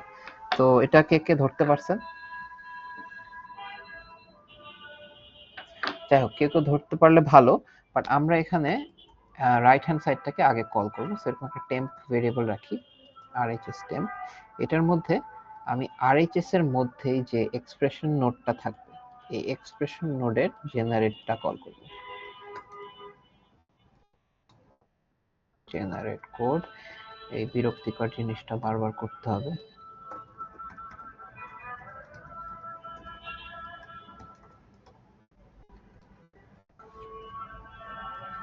Very well.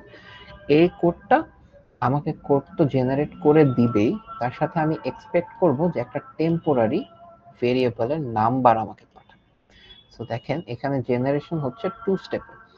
আমাদের প্রথম স্টেপটা হচ্ছে এই রাইট সাইডে যে এক্সপ্রেশনটা, ওকে আমি ইভ্যালুয়েট করছি। ওটা করার জন্য আমার যা করা লাগে করছি।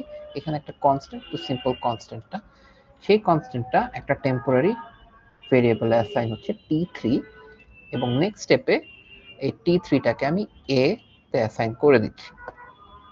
তো বেসিক্যালি আমি এক্সপেক্ট করব যে আমার এখানে যে RHS টেম্পটা থাকবে, এখানে কোনো একটা টেম্পোরারি ভেরিয়েবলের নাম্বার থাকবে ফর a, মানে আমার a এক্সাক্ট কোডের পার্সপেক্টিভ থেকে যদি বলি, তাহলে এখানে RHS টেম্পে এসে এই t3টা বসবে। এই t3 কে আমি পরে অ্যাসাইন করব কোনো এক জায়গায়। ঠিক আছে? এইটুকু ক্লিয়ার? জি স্যার। আচ্ছা, তো এখন এখানেও একটু ঝামেলা আছে। সেটা হচ্ছে আমাদের অ্যাসাইনমেন্ট ফর নরমাল ভেরিয়েবলস আমরা একভাবে হ্যান্ডেল করব, ফর অ্যারেজ আমরা ফর ফাংশনস অন্যভাবে হ্যান্ডেল করব। তো সিম্পল যদি নরমাল ভেরিয়েবল হয়, তাহলে এখানে একটা খুবই হেল্পফুল মেথড আছে, সেটা আমাদের জেনে রাখা উচিত। সেটা হচ্ছে আপনার var নোড, যেটা হচ্ছে LHS। LHS এর মধ্যে একটা মেথড আছে, মানে প্রত্যেক var নোডের মধ্যে একটা মেথড, সেটা হচ্ছে হ্যাজ ইন্ডেক্স। তো এই হ্যাজ ইন্ডেক্সটা যদি ট্রু হয়, তার মানে কি? বেসিক্যালি ওটা হ্যাজ একটা ইন্ডেক্স array। মানে হচ্ছে অ্যারে। তো অ্যারেটার জন্য আমরা পরে হ্যান্ডেল করব, but else we can just handle a normal variable declaration.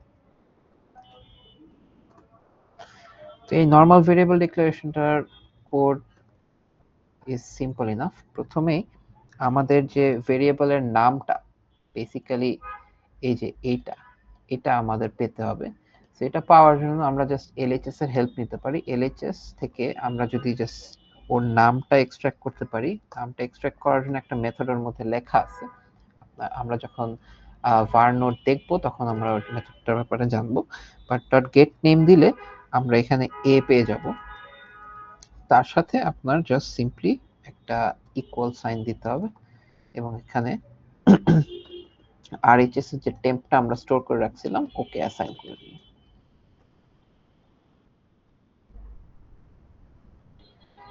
আচ্ছা, এইটুক আমাদের লিখলে আসলে হবে। এখানে আউটপুটে আমার প্রথমে ওই RHS কল করছি, ওটার জন্য t3 প্রিন্ট হবে, এবং পরবর্তীতে a ইকুয়াল টু t3 এটা প্রিন্ট হয়ে যাবে। বাট এখানে একটা ছোট অপটিমাইজেশন আমরা করতে চাই। সেটা হচ্ছে যে আমরা যদি ধরেন এই কোডটাই যদি চিন্তা করেন, t3 এর কথা চিন্তা করেন, t3 ইকুয়াল টু 1। তো আমার কোডে অন্য কোনো জায়গায় যদি আমার এই কনস্ট্যান্ট 1টাকে অ্যাসাইন করতে হয়, তাহলে আমার কাছে দুইটা অপশন আছে। একটা হচ্ছে আমি এই t3টাকে ইউজ করতে পারি, আরেকটা হচ্ছে আমি আবার আরেকটা tx, মানে t100, t200, t195 এরকম কিছু একটা দিয়ে তারপরে এটাকে অ্যাসাইন করতে পারি, তাই না? তো নরমালি আমরা যখন কোড জেনারেশন নিয়ে চিন্তা করি, আমাদের কিন্তু একটি টেম্পোরারি ভেরিয়েবল, এখানে যেমন ইনফাইনাইট টেম্পোরারি ভেরিয়েবল আছে, ওখানে থাকবে না। ওখানে আমাদের রেজিস্টারের কথা মাথায় রাখতে হবে, আমাদের কয়টা রেজিস্টার এই সেই। তো এখানে অপটিমাইজেশনটা হচ্ছে, আমার যদি কোনো একটা সিম্বল বা কনস্ট্যান্ট বা এরকম কিছু অলরেডি অ্যাসাইন করা থাকে, ওটাকে আমি বারবার অ্যাসাইন করব। তো আমি এখন এখানে দেখেন, আমার এই কোডে a ইকুয়াল টু t3 করে রাখছি। So I can simply use a পরবর্তীতে যে কোনো এক জায়গায়। যদি আমার কোনো একটা ইয়েতে লাগে, যেমন এখানে t5 এ আমার a লাগতেছে, সো আমি জাস্ট a টাকে ইউজ করে করতে পারবো। আমাদের এটা এখানে যে একটা ম্যাপ আছে সিম্বল টু টেম্প, এই সিম্বল টু টেম্প ম্যাপে আমাদের আসলে এই এটাকে ইনসার্ট করে রাখা দরকার। সো ইনসার্ট করার আগে উই শুড ফার্স্ট চেক যে এটা অলরেডি আছে কিনা। Symbol to temp dot find এ গিয়ে আমরা যদি lhs ডট গেট নেমটা কল করি,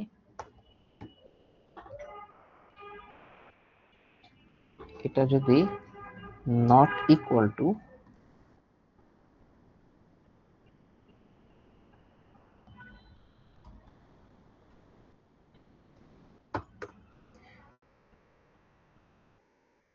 আচ্ছা, এইখানে আপনার এটা যদি পাওয়া যায় তাহলে আমরা এটাকে একটু আপডেট করে রেখে দিতে চাই। তো এই কোডটা দিয়ে আমরা জাস্ট এখানে পাইথনে তো জাস্ট ইন নট ইন দিয়ে দেখা যায়, তো এখানে হচ্ছে আমাদের একটু মানে ইটারেটরস দিয়ে কষ্ট করে দেখতে হয়। তো এটা একটু দেখে নিন যে কিভাবে আমরা সি প্লাস প্লাস এর ম্যাপে কোন একটা কিছু মানে কোন একটা ভেরিয়েবল আছে কিনা ওটা দেখতে পারি। বাট এটা হচ্ছে জাস্ট একটা ছোট একটা স্নিপেট। এখানে আসলে var নেমটা আমরা ডিক্লেয়ার করে আসি নাই, we just have to call get name. Okay, so এটা যদি কোথাও থেকে থাকে তাহলে আমরা এটাকে আপডেট করে দিতে চাই, আপডেট দ্য ম্যাপ। সো এখানে এই লাইনটা হচ্ছে প্রথমে ওই ইফ কন্ডিশন দিয়ে চেক করছে যে এইটা টেম্পে কোথাও আছে কিনা, যদি থাকে তাহলে আমরা টেম্পে ওর ভ্যালুটা আপডেট করে রাখতে চাই, এবং পরবর্তীতে কোথাও যদি আমার এটা লাগে তাহলে I can use this directly from the symbol to temp. So এটা কোথায় কিভাবে ইউজ হয় আমরা পরবর্তীতে আসতেছি, বাট এইটুক হচ্ছে আমাদের অ্যাসাইন অপের জন্য সিম্পল ভেরিয়েবলের কাজ। আমরা অ্যারের কাজটা একটু পরে দেখবো। এইখানে আমি যদি ভুলে যাই আমাকে কেউ একটু মনে করেন যে অ্যারেটা দেখা হয় নাই, বাট অ্যারেটা বোঝার জন্য আমাদের আরো নিচ থেকে বুঝে আসা উচিত। তো এই অ্যাসাইন অফ এর এলএইচএস এ একটা var নোড থাকবে এবং আরএইচএস এ একটা এক্সপ্রেশন নোড থাকবে। সো var নোডটা আমরা একটু আগে করে নেই। এক্সপ্রেশন নোডটা খুবই সরি সিম্পল, কারণ আমাদের এখানে জাস্ট একটা কনস্ট নোড হবে। তো কনস্ট নোডের ব্যাপারটা খুব একটা ডিফিকাল্ট কিছু না, বাট var নোডে এতক্ষণ যে কথাবার্তা বলতেছিলাম ওইটাই। এখন var নোডে একটা অ্যাট্রিবিউট আছে নেম আর একটা আছে একটা index. Index itself is an expression. So এখানে আসলে আমাদের দুইটা দুইটা জেনারেট কোড ফাংশন ইমপ্লিমেন্ট করতে হবে। একটা হচ্ছে ফর var node itself, এটা হচ্ছে বোঝা খুব একটা ডিফিকাল্ট না, বাট আরেকটা এইটা হচ্ছে আপনার var node এর ভিতরে যে ইনডেক্সটা থাকবে ওই এক্সপ্রেশনটা, ওই এক্সপ্রেশনের জন্য কোড জেনারেট করবেন এক, আর দ্বিতীয় হচ্ছে ওই এক্সপ্রেশন থেকে যে আউটপুটটা আসবে ওই আউটপুটটা জেনে আপনি আউটপুটের একটা অফসেট ক্যালকুলেট করবেন। আপনারা সিএসসি 341 কারা কারা করে আসছেন, বা এমন কি কেউ আছেন 341 করে আসেন নাই? কেউ যদি না করে আসেন তাহলে আমি অফসেটের বিষয়টা একটু বুঝাবো।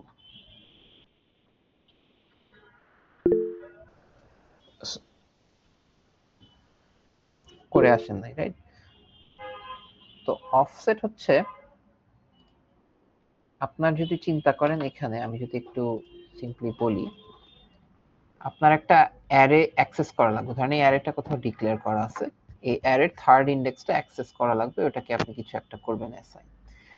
তো আমাদের এখানে একটা অ্যারের একটা বেস অ্যাড্রেস থাকে, এই বেস অ্যাড্রেসটা 0x কিছু কিছু একটা অ্যাড্রেস থাকবে, র্যান্ডম কিছু একটা হেক্সাডেসিমাল অ্যাড্রেস, এবং এই অ্যাড্রেসের একটা ডেটা টাইপ থাকে। সো ধরেন এই অ্যারেটা একটা ইন্টিজার ডেটা টাইপ ছিল, হ্যাঁ, তো এরকম কিছু একটা int arr ওর সাইজ ছিল 10। তো আমরা এখানে দুইটা ইনফরমেশন জানি, একটা হচ্ছে পার ইন্টিজার আমাদের 4 বাইটস করে লাগে, তাই না? তাহলে এটা যদি আমার বেস অ্যাড্রেস হয়, বেস অ্যাড্রেসের অ্যাড্রেসটা এরকম কিছু একটা হয়, তাহলে আমার এখানে থার্ড যে ইন্ডেক্সটা তার অ্যাড্রেসটা কি হবে? বেস অ্যাড্রেস ইনটু আপনার যে ইন্ডেক্স। সো এই বেস অ্যাড্রেস ইনটু ইন্ডেক্স এটাকে আসলে অফসেট বলা হয়।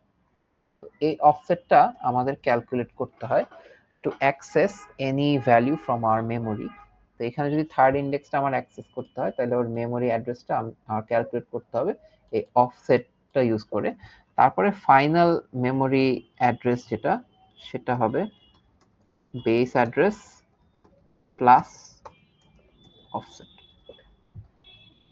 তো এটা ছিল আর কি খুবই সিম্পল একটা ওভারভিউ। আপনারা যখন 341 করবেন তখন মেশিন কোড জেনারেশনের ব্যাপারে আরো ডিটেইলে পড়বেন, বাট এখন শুধু এই কোডটা বোঝার জন্য এইটুক জানলেই হবে। যদি কোনো অসুবিধা হয়, পরে বুঝতেছেন না এরকম কিছু, তাইলে আমার কাছে আসবেন, অসুবিধা নেই। বাট এখানে আমাদের আসলে এখন জেনারেট কোড ফাংশন থেকে শুরু করা উচিত। তো ফার্স্ট অফ অল আমরা একটা টেম্প ভেরিয়েবল রাখতে চাই। এই টেম্পটা হচ্ছে যে সেই টেম্প যেটাকে আমরা রিটার্ন করব। সো আমাদের যখন A1 এর কথা বলছিলাম, A1 এর জন্য দেখেন এখানে একটা টেম্প সেট হয়েছিল T3, we should return this T3 বা we should return this A1, whatever that variable we are using here. তো আমরা টেম্পটার জন্য একটা টি স্ট্রিংটা রাখবো, তার সাথে টু স্ট্রিং করব আমাদের current temp count incremented value. So এখানে কিছু একটা আসবে, যেমন T1, T0 থেকে শুরু হবে, T1, T2, এই টেম্প কাউন্টের উপর ডিপেন্ড। তো যতবার আমরা একটা টেম্প ক্রিয়েট করব এই টেম্প কাউন্টকে এক বাড়াই দিব। আপনারা হয়তো এখন বুঝতে পারতেছেন যে টেম্প কাউন্টটা কিভাবে বাড়তে থাকে। প্রত্যেকবার জেনারেট কোড কল হইলে যদি আমার কোনো টেম্পোরারি ভেরিয়েবল লাগে তাহলে আমার এটা একবার করে বাড়াতে। তো এখানেও আমাদের চিন্তা করতে হবে ইন্ডেক্সের ব্যাপারে। সো আপনার এখানে আপনি হ্যাজ ইন্ডেক্স ফাংশনটা ইউজ করতে পারেন, অথবা সিম্পলি ইন্ডেক্সটা ইউজ করতে পারেন। যদি নাল পয়েন্টার হয় তাহলে তো নাল পয়েন্টার, বাট হ্যাজ ইন্ডেক্স যদি ট্রু হয় তাহলে অ্যারে হ্যান্ডেল করতে হবে, আর যদি না হয় তাহলে আমরা সিম্পল নর্মাল ভেরিয়েবলের জন্য করব। তো normal variable is very simple. আপনার জাস্ট প্রথমে একটা জিনিস করতে হবে যে এই সিম্বল টু টেম্প ফাইলে আপনার এই ভেরিয়েবলটার জন্য কোনো এন্ট্রি পাওয়া যায় কিনা। সো এই ভেরিয়েবলের নামটা পাস করে দেখবেন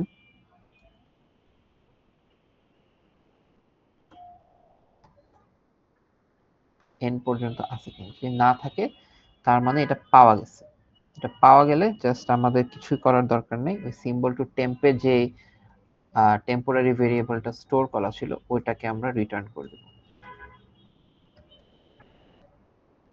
ঠিক আছে। আর যদি সেটা না হয় তাহলে we need to generate some output code. So এখানে আমরা টেম্পটা জেনারেট করব, তারপরে একটা ইকুয়াল সাইন থাকবে, তারপরে আমাদের যে নামটা ওটা পাঠাই। সেই নাম নাম বলতেছি, নাম আসলে কি, এই নামটা হচ্ছে আমার ভেরিয়েবলের নাম। সো এইটুক যদি করা থাকে তো আমাদের নর্মাল ভেরিয়েবলকে আমরা সাকসেসফুলি হ্যান্ডেল করলাম। একটা কাজ করতে হয়তো ভুলে গেছি, সেটা হচ্ছে ওকে এখন অ্যাড করে দেব এই টেবিলের মধ্যে। হ্যাশ টেবিল, এটা একটা হ্যাশ ম্যাপ আর কি। তো এখানে ও অফ ওয়ান টাইমে, অ্যামortized ও অফ ওয়ান টাইমে উই ক্যান লুক আপ যে আমার কিছু আছে কিনা। তো এতক্ষণ অ্যারে আমরা লার্জলি স্কিপ করে আসছি, এখন আমরা অ্যারে নিয়ে কাজ করা শুরু করতে পারি। সেটা হচ্ছে প্রথম কাজটা হচ্ছে এখানে অ্যারের যে জেনারেট ইন্ডেক্স কোড এটাকে কল দিতে হবে। এটা কল দিলে যেটা হবে যে আমাদের ইন্ডেক্সের যে এক্সপ্রেশনটা ওইটার জন্য আমরা কোড জেনারেট করে ফেলবো এটার ভিতরে।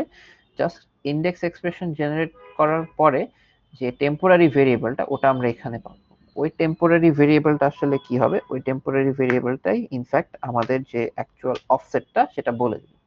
তো আপনি এখানে একটা স্ট্রিং রিটার্ন পাবেন, ওই স্ট্রিং এ আপনি ওই অফসেটের টেম্পোরারি ভেরিয়েবলটা পাবেন। এখান থেকে আপনার জেনারেট ইন্ডেক্স কোডটা কল দিতে হবে। এগেন ওই অ্যানোয়িং জিনিসটা আবার করতে হবে, টেম্প কাউন্ট, টেবল কাউন্ট। আমি আশা করি আপনারা আমার সাথে ফলো করতেছেন, কিছু না হইলেও অ্যাটলিস্ট আপনার প্রথম সাবমিশনটা করার মতো, মানে ইন্টারমিডিয়েট সাবমিশন করার মতো জিনিসপাতি রেডি হয়ে যাবে। তো আমরা এখানে জাস্ট ওই আউটপুটটা দিয়ে দিব। আউটপুটের মধ্যে একটু খেয়াল করে দেখবেন যে আমাদের নামটা থাকবে, নামের পাশাপাশি একটা অফসেট আমরা এখানে বলে দিতে পারবো। সো এখানে অফসেটটাকে এই অ্যারে টাইপের অ্যারের মতো করেই বলা হয় আসলে। তো এটা হচ্ছে আমাদের ফাইনাল যে আউটপুটটা ফর অ্যারেস। এখন আমার কাজ যা বাকি সেটা হচ্ছে এই জেনারেট ইন্ডেক্স ফাংশন। এখানে আমার দুইটা কাজ করতে হবে। প্রথম কাজ হচ্ছে যে আমার এক্সপ্রেশন যেটা, ওই এক্সপ্রেশনের জন্য আমার কোডটা জেনারেট করতে হবে। বেসিক্যালি আমার এখানে যদি কোনো কনস্ট্যান্ট থাকে তো কনস্ট্যান্ট, অথবা এক্সপ্রেশন থাকে। কনস্ট্যান্ট নিজেও তো একটা এক্সপ্রেশন, তাই না? তো এখানেও ওই রকমই আমরা শুরু করব। সেটা হচ্ছে একটা টেম্প দিয়ে। টেম্পটার মধ্যে টি থাকবে, তারপরে একটা টু স্ট্রিং থাকবে, ওই টু স্ট্রিং এর মধ্যে টেম্প কাউন্টটা থাকবে। এটার মধ্যে আমাদের আসলে লাগবে সেটা হচ্ছে যে এক্সপ্রেশন, সেই এক্সপ্রেশনের টেম্পটা। তো আমরা এখানে আরেকটা স্ট্রিং ডিফাইন করতে পারি, এক্সপ্রেশন টেম্প বা এরকম কিছু একটা। এটার ভিতরে আমরা আমাদের যে ইন্ডেক্সে যে এক্সপ্রেশন ছিল ওর জন্য তো একটা জেনারেট ফাংশন কোথাও না কোথাও লেখা আছে। সো ওর জেনারেট ফাংশনটা আমরা কল দিব। This could be a constant, this could be anything else, we don't know. But আমাদের এটার জন্য অবভিয়াসলি কোনো না কোনো জায়গায় আমরা এক্সপ্লিসিটলি এটা ডিফাইন করে দিছি, ইম্পারেটিভলি ডিফাইন করে দিছি যে এটা কিভাবে জেনারেট করবে। সো ওই অনুযায়ী ও জেনারেট করে আমাকে এখন একটা এক্সপ্রেশনের টেম্প দিবে। আমার যদি এই অ্যারের টাইপটা ইন্টিজার হয় তাহলে তো খুবই সহজেই আমি এটার স্কেল ফ্যাক্টর, মানে যে সাইজ, স্কেল ফ্যাক্টর না বলে সাইজ বলে দিই। সাইজ ছিল 4 বাইটস, 4 বাইটস ফর ইন্টিজার্স। আমাকে কেউ কেউ বলতে পারেন যে ফ্লোট অথবা ডাবল হইলে এর সাইজটা কত হবে? স্যার ওটা 8 বাইট হয় না? এক্স্যাক্টলি। সো ইফ, এখন টাইপটা কই পাবো? টাইপ আমার উপরে দেয়া আছে, এই যে এক্সপ্রেশন নোডে একটা টাইপ সেট করছিলাম। সো ইফ আমার টাইপ ইজ ইকুয়াল, আচ্ছা এত কিছু না, আচ্ছা এক্সপ্লিসিট হওয়া ভালো, ইকুয়াল ফ্লোট হয়, অথবা ফ্লোট না হয়ে ডাবল হয়। আচ্ছা আমি এখানে একটা ভুল করছি, এটা হচ্ছে একটা সি প্লাস প্লাস এর কার্ডিনাল সিন, যে আপনার স্ট্রিং কখনোই আপনি সিঙ্গেল কোটসে দিতে পারবেন না, অবশ্যই ডাবল কোটসে দিতে হবে। তাহলে আমি সাইজকে বাড়ায় দিব আর কি, 4 বাইটসকে 8 বাইটস করে দিব। Very simple. এখন আমার ফাইনাল যে আউটপুট কোডটা জেনারেট করা উচিত সেটা আমি করব। সো প্রথমে টেম্প, আমার যে এই টেম্পটা এটার মধ্যে রাখবো ইকুয়াল সাইন। কি রাখবো? ফার্স্ট অফ অল আমার যে এক্সপ্রেশন থেকে যে টেম্পটা আসছে সেটা। সো এখানে এক্সপ্রেশন থেকে আপনার অফসেট ক্যালকুলেশন করার জন্য এই বেস আসলে ঠিক না, আপনার এইখানে এসেনশিয়ালি ইন্ডেক্সটাই আসবে। সো ইন্ডেক্সটা এখানে আসলে আমি একটা ভুল করছিলাম, সেটা হচ্ছে ইন্ডেক্স ইনটু আপনার ইয়ে হবে, বেস অ্যাড্রেস ইনটু না, এখানে সাইজ ইনটু ইন্ডেক্স বেসিক্যালি। আচ্ছা এভাবে লিখি, ইন্ডেক্স ইনটু পার ডেটা টাইপের সাইজ। তো আমার ইন্ডেক্সটা আমি কই থেকে পাবো? এই এক্সপ্রেশন টেম্প থেকে। তো এটা একটা টেম্প কিছু একটা রিটার্ন করবে আমাকে, এটার সাথে মাল্টিপ্লিকেশন করতে হবে। ইনটু কি মাল্টিপ্লিকেশন করব? সাইজটা।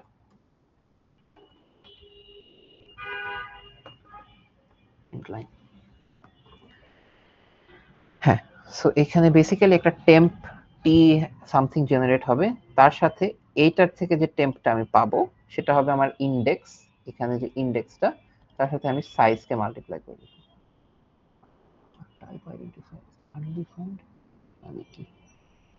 আচ্ছা সরি, এখানে টাইপ বলতে কিছু নাই, এখানে সব নোট টাইপ বলে। সো নোট টাইপ হলে ঠিক আছে। সো আউটপুটটা ডান।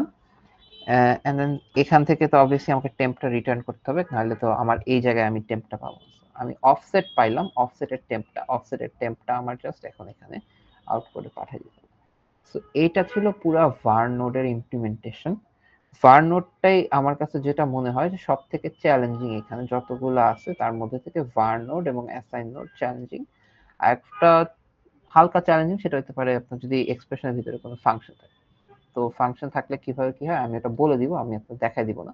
বাট তাড়াতাড়ি, খুব তাড়াতাড়ি আমরা এইখানে আমাদের যে কনস নোডটা আছে, কনস নোডেরটা করে ফেলি। সো কনস নোডের জন্য আপনারা আমাকে বলবেন যে কি কোড লিখবো। আপনাদের মধ্যে থেকে কেউ একজন একটু বলেন যে কনস নোডের জন্য আমার কি করা উচিত প্রথমে। ঘুমায় পড়ছেন কিনা টেস্ট করতেছি আর কি। তাড়াতাড়ি তাড়াতাড়ি। তো প্রথমে একটা টেম্প লাগবে, টি কিছু একটা হবে। সো এই টেম্পটার জন্য টি প্লাস 2 স্ট্রিং, আমার যে কারেন্ট যে টেম্প কাউন্ট আছে সেটা। এটা হচ্ছে প্রথম স্টেপ। নেক্সট স্টেপ কি, আমার আউট কোডে পাঠাইতে হবে। আউট কোডে আমি টেম্প টি যতই হোক সে তাকে পাঠাবো, তার অবশ্যই একটা অ্যাসাইনমেন্ট হবে এবং সেখানে অ্যাসাইন কি হবে, আমার এই কনস্ট্যান্টের ভ্যালুটা। সিম্পলি ভ্যালুটা রেখে দিব এন্ড লাইন। এবং লাস্টলি আই শুড রিটার্ন টি, কত নাম্বার টি। সো আমার যদি কোডে দেখেন, কোডে হচ্ছে এই লাইনটা আমার এখান থেকে জেনারেট হবে। টেম্প 3 এই কাউন্ট দিয়ে 3 আসবে, তারপরে ভ্যালুটা আসবে, তারপরে আমি এটাকে পাঠাই দিব। সো এইটুক হইলো আমার তিনটা হয়েছে টোটাল। সেটা হচ্ছে var node, const node, declare node. Assign node যেটা ছিল ওটার একটা পার্ট আমি বলছিলাম যে বাকি রাখতেছি, এটা আমরা পরে এসে করব। সো আমরা এখন জানি যে অ্যারের ইমপ্লিমেন্টেশন কিভাবে করতে হয় না হয়। তো এখন আমাদের এই জিনিসটা হ্যান্ডেল করে ফেলা উচিত যে অ্যারের ভিতরে আমরা কিভাবে কি আউটপুটটা জেনারেট করব। তো প্রথমেই আপনার যদি এটা একটা অ্যারে হয় তাহলে ওই অ্যারের ইন্ডেক্স বা অফসেটটা আপনার জানা দরকার। তো অফসেট জানার জন্য আমরা var নোডের ভিতরে আপনারা জানেন যে একটা মেথড আছে। মেথডটা কি, এগুলা কিন্তু ভাইভাতে প্রশ্ন আসবে স্যার। জেনারেট কোড নাকি generate index code? Generate index code. Exactly, generate index code. এটার ভিতরে ওই সব জিনিসপাতি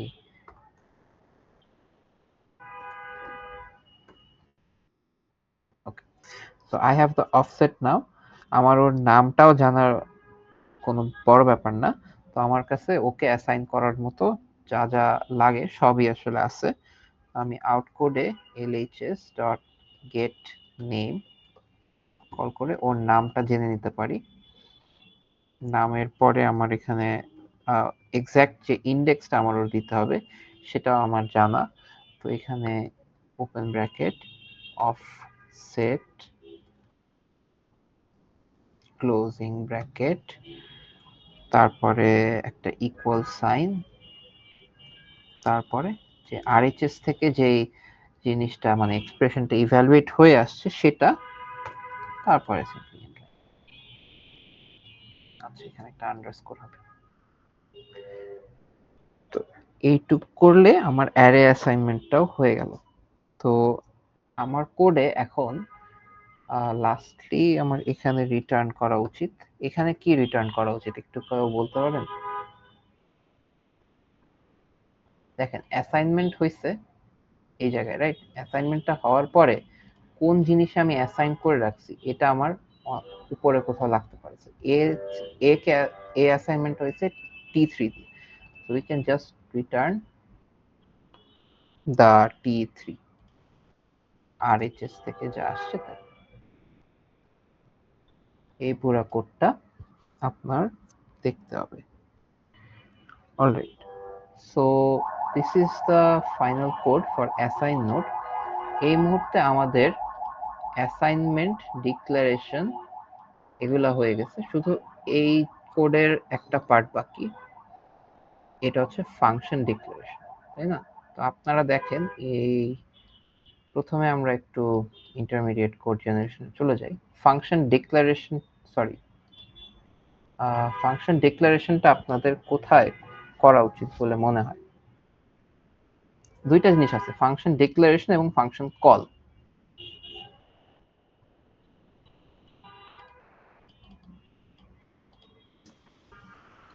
স্যার ফাংশন কলের জন্য তো ওই যে উপরে ফাংশন কল নোড আছে, আর ফাংশন ডিক্লারেশনের জন্য তো ডিক্লেয়ার নোড এটার ইউজ জন্য করব। বেসিক্যালি আপনার যেটা করতে হবে, আপনাদের যে চিরচেনা মেথড, এটা হচ্ছে গ্রামার চিন্তা করতে হবে। আচ্ছা, গ্রামারে আমার ফাংশন ডেফিনিশন বা ফাংশন ডিক্লারেশন এগুলা কোথায় আছে? তো এখানে ফাংশন ডেফিনিশন যেটা আছে, এটাই তো না, এখানেই তো আমার বেসিক্যালি একটা নোড ক্রিয়েট হবে, ওই নোডের জন্যই আমার কিছু একটা প্রিন্ট করতে হবে। তো আপনি সিনট্যাক্স অ্যানালাইজারে গিয়ে দেখে নেন যে এখানে কি নোড ক্রিয়েট হয়েছে না হয়েছে। গেসিং গেম খেলার থেকে ভালো একদম শিওর হয় না। তো আমরা ফাংশন ডেফিনিশনে যাব, গিয়ে এখানে দেখবো যে কিছু ক্রিয়েটেড হয়েছে কিনা। দেখেন এখানে ফাংশন ডিক্লারেশন নোড বলে একটা নোড ক্রিয়েট হয়েছে। সো এই নোডটা অবশ্যই এখানে আছে, ডিক্লারেশন। এটার ভিতরে একটা জেনারেট কোড আছে। সো এই জেনারেট কোডটার জন্য আমার কি জেনারেট করতে হবে? কোডে দেখবেন, কোডে হচ্ছে ফাংশন, ফাংশনের রিটার্ন টাইপটা, ফাংশনের নামটা। সো এখানে জেনারেট কোডে আউট কোড লিখবেন,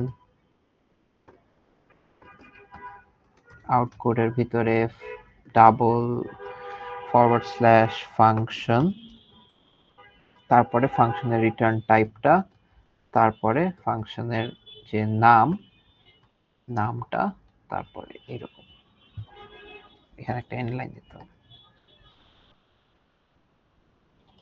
আচ্ছা, তো এখানে টাইপ নাই, এখানে রিটার্ন টাইপ বলে একটা আছে। দ্যাটস ইট।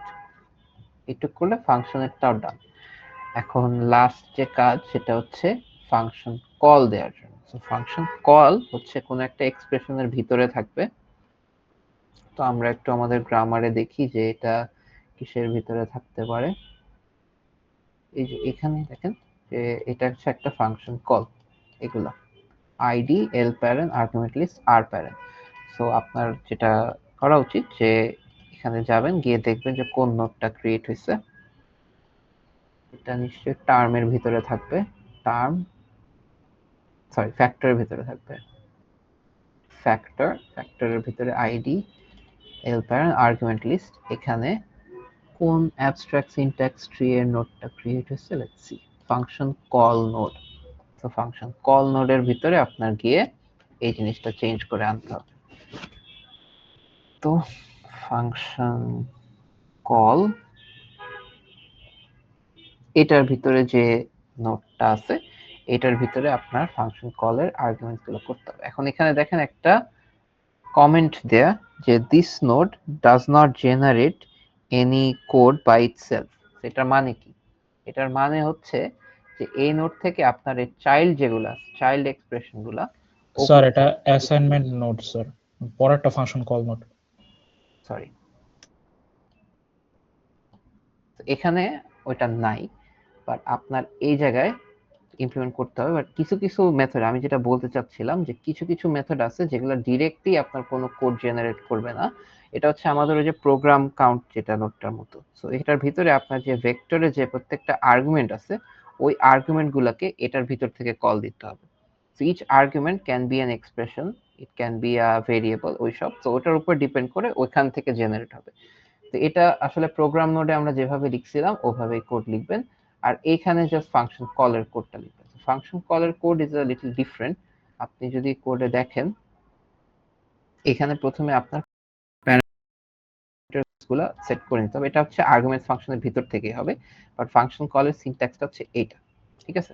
তো আপনার হচ্ছে একটা টেম্পোরারি ক্রিয়েট করতে হবে, তার মধ্যে কল লিখতে হবে, তারপরে ফাংশনের নামটা, তারপরে ফাংশনের ভিতরে কয়টা আর্গুমেন্ট পাস করছেন ওই কাউন্টটা। ঠিক আছে? এই পার্টটা হবে আপনার আর্গুমেন্টস ফাংশন থেকে। তো আর্গুমেন্টস ফাংশনে যেখানে বলা যে আপনার কিছু একটা কল দিতে হবে, এখান থেকে আসলে প্রত্যেকটা আর্গুমেন্টের জন্য কল হবে।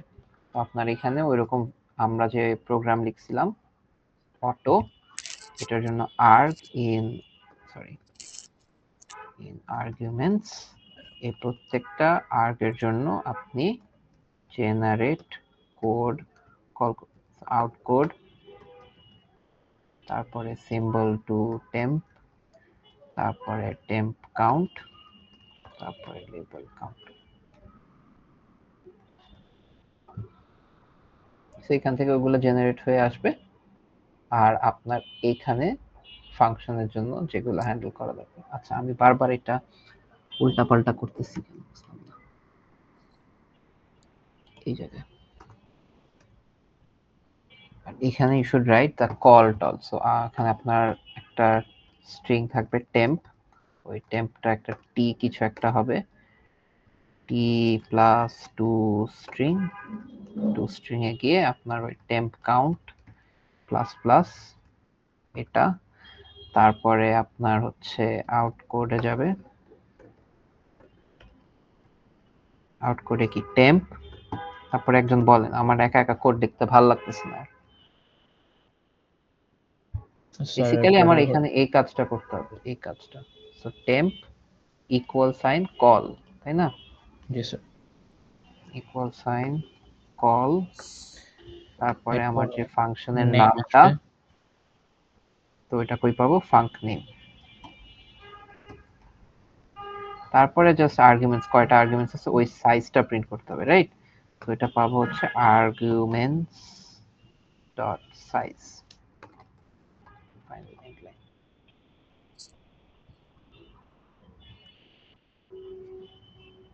ঠিক আছে?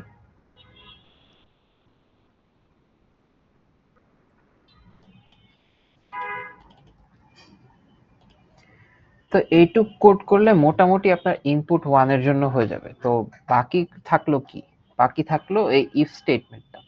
তো ইফ স্টেটমেন্টের ভিতরে এইটার আউটপুট যদি দেখেন তাহলে দেখবেন যে এখানে আপনার ইফ কন্ডিশন গুলোর ভিতরে এক্সপ্রেশন গুলা, মানে ইফ ফর যেগুলো আছে এক্সপ্রেশন গুলো ইভ্যালুয়েট হবে, এবং এগুলার আউটপুটের উপরে অনুযায়ী আপনার হইতেছে ওই লেভেল গুলোতে জাম্প টাম্প করা লাগতে পারে। এটার আউটপুট কোডটা একটু ক্লোজলি দেখবেন।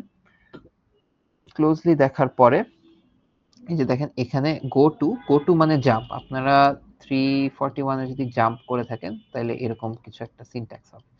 তো এটার জন্য আমি আপনাদেরকে রেকমেন্ড করব যে আমি যে মেথডটা বললাম ওরকম করে করে আপনার সিনট্যাক্স অ্যানালাইজার এবং অ্যাবস্ট্রাক্ট সিনট্যাক্স ট্রি এর মধ্যে একটা কানেকশন এস্টাবলিশ করে তারপরে আপনি একটা একটা করে কোড জেনারেট করেন, এবং প্রথমবারে একদম ভালো সেম মানে ফুল প্রুফ কোড এক্সপেক্ট করবেন না যে একবারে আপনি লিখে ফেলবেন, আপনার কিছু এরর হবে, এরর টেরর ডিবাগ করতে হইতে পারে। তো আপনার যদি ডিবাগ টিবাগ করা লাগে, কিছু প্রিন্ট টিন্ট দেওয়া লাগে, আমার আরেকটা সাজেশন থাকবে যে আপনি আরেকটা ফাইল খুলে, এখানে তো কোডের জন্য আমরা একটা আউটপুট ফাইল খুলতেছি, আপনি ডিবাগের জন্য আরেকটা আউটপুট ফাইল খুলে ওখানে প্রিন্ট টিন্ট দিয়ে একটু দেখতে পারেন, ডিবাগিং এর জন্য হেল্প করবে। আমি সবসময় এটা করি যেখানে আমি নিজে কোড করি, যে আমার আউটপুট মানে অ্যাকচুয়াল আউটপুট আর আমার ডিবাগিং আউটপুটটা যাতে সেপারেট থাকে। এটা জাস্ট আমি বলে রাখলাম, আপনাদের ইচ্ছা আপনারা কিভাবে করবেন। বাট এটা হচ্ছে আমি আপনাদের বলে রাখলাম, আমি যখন প্রথমবার করছি আমি একবারে এটা 100% মিলাইতে পারিনি, আমার একবার ইটারেশন করে করে মিলানো লাগছে। সো অবভিয়াসলি এটা আপনারা একেবারে লাস্ট মোমেন্টের জন্য ছাড়বেন না, আস্তে আস্তে এখন থেকে শুরু করে দিন। আপনাদের তো আউটপুট 1টার জন্য আমি অনেকটুকু দেখা দিলাম, আমার সাথে যারা যারা ফলো করছেন তারা হয়তো আপনাদের ইন্টারমিডিয়েট সাবমিশন আজকে রাতেই করে ফেলতে পারবেন, ঠিক আছে? তো ওইটা মানে আজকে রাতের জন্য আপনি করে ফেলতে পারবেন বলতে আপনাদের যখন শেয়ার করা হবে লিঙ্কটা তখনই করে ফেলতে পারবেন। বাট এর বাদে আর বাকি সবকিছু আপনাদের নিজে নিজে দেখে দেখে বুঝে বুঝে করে করতে হবে, ঠিক আছে? এবং আমি তো আছি, স্যারও আছেন, আপনাদের যদি কোনো প্রবলেম থাকে আমাদের কনসালটেশনে বা আমাদেরকে স্ল্যাকে জিজ্ঞেস করতে পারেন। আজকের ক্লাস নিয়ে কারো কোনো ডাউট বা কোনো সমস্যা? আচ্ছা, এখন সিরিয়াসলি বলেন কে কে ক্লাসটা ফলো করতে পারছেন? কারণ আমি হচ্ছে একটা এক্সপেরিমেন্ট করতেছি যে কোড দেখাইলে আপনাদের উপকার হয় কিনা। কারণ এই ল্যাবে সবাই একেবারে মন খারাপ করে বসে থাকে, দেখতে আমার কাছে খারাপ লাগে, কেউ কিছু বুঝতেছে কেউ বুঝতেছে না। তো আমি ভাবছি যে কোড দেখাইলে মনে হয় একটু ইমপ্রুভমেন্ট হবে। তো আশা করি আপনারা যারা ফলো করছেন তারা কিছু না কিছু হয়তো বুঝছেন, আর বাকি যারা করেন নাই তারা তো তাদের কিছু বলে লাভ নেই আসলে। তো কোনো কোয়েশ্চেন আছে এই ল্যাব থেকে যে বুঝি নাই বা বুঝতে আরো ভালো করে চাই এরকম কিছু? বিষয় তো থাকারই কথা যদি কেউ ফলো করে থাকে। না স্যার, আর কি আপসা আপসা মোটামুটি বুঝছি স্যার। আচ্ছা, তো এখন হ্যাঁ আবছা আবছা বোঝারই কথা, কারণ আপনি যখন নিজে কোড করবেন তখন দেখবেন যে আপনার আউটপুট ওই আউটপুটের সাথে মিলতেছে না, তখন আপনি আরো ক্লিয়ারলি বুঝবেন যে আচ্ছা কোথায় কি হচ্ছে না হচ্ছে, এটা স্বাভাবিক। এনিওয়েজ, তো যদি আপনাদের কোনো প্রশ্ন না থাকে তাহলে আমরা হয়তো অ্যাটেন্ডেন্সটা নিয়ে আপনাদের ছেড়ে দিতে পারি। একটু ওয়েট করেন, অ্যাটেন্ডেন্স শিটটা একটু খুলি।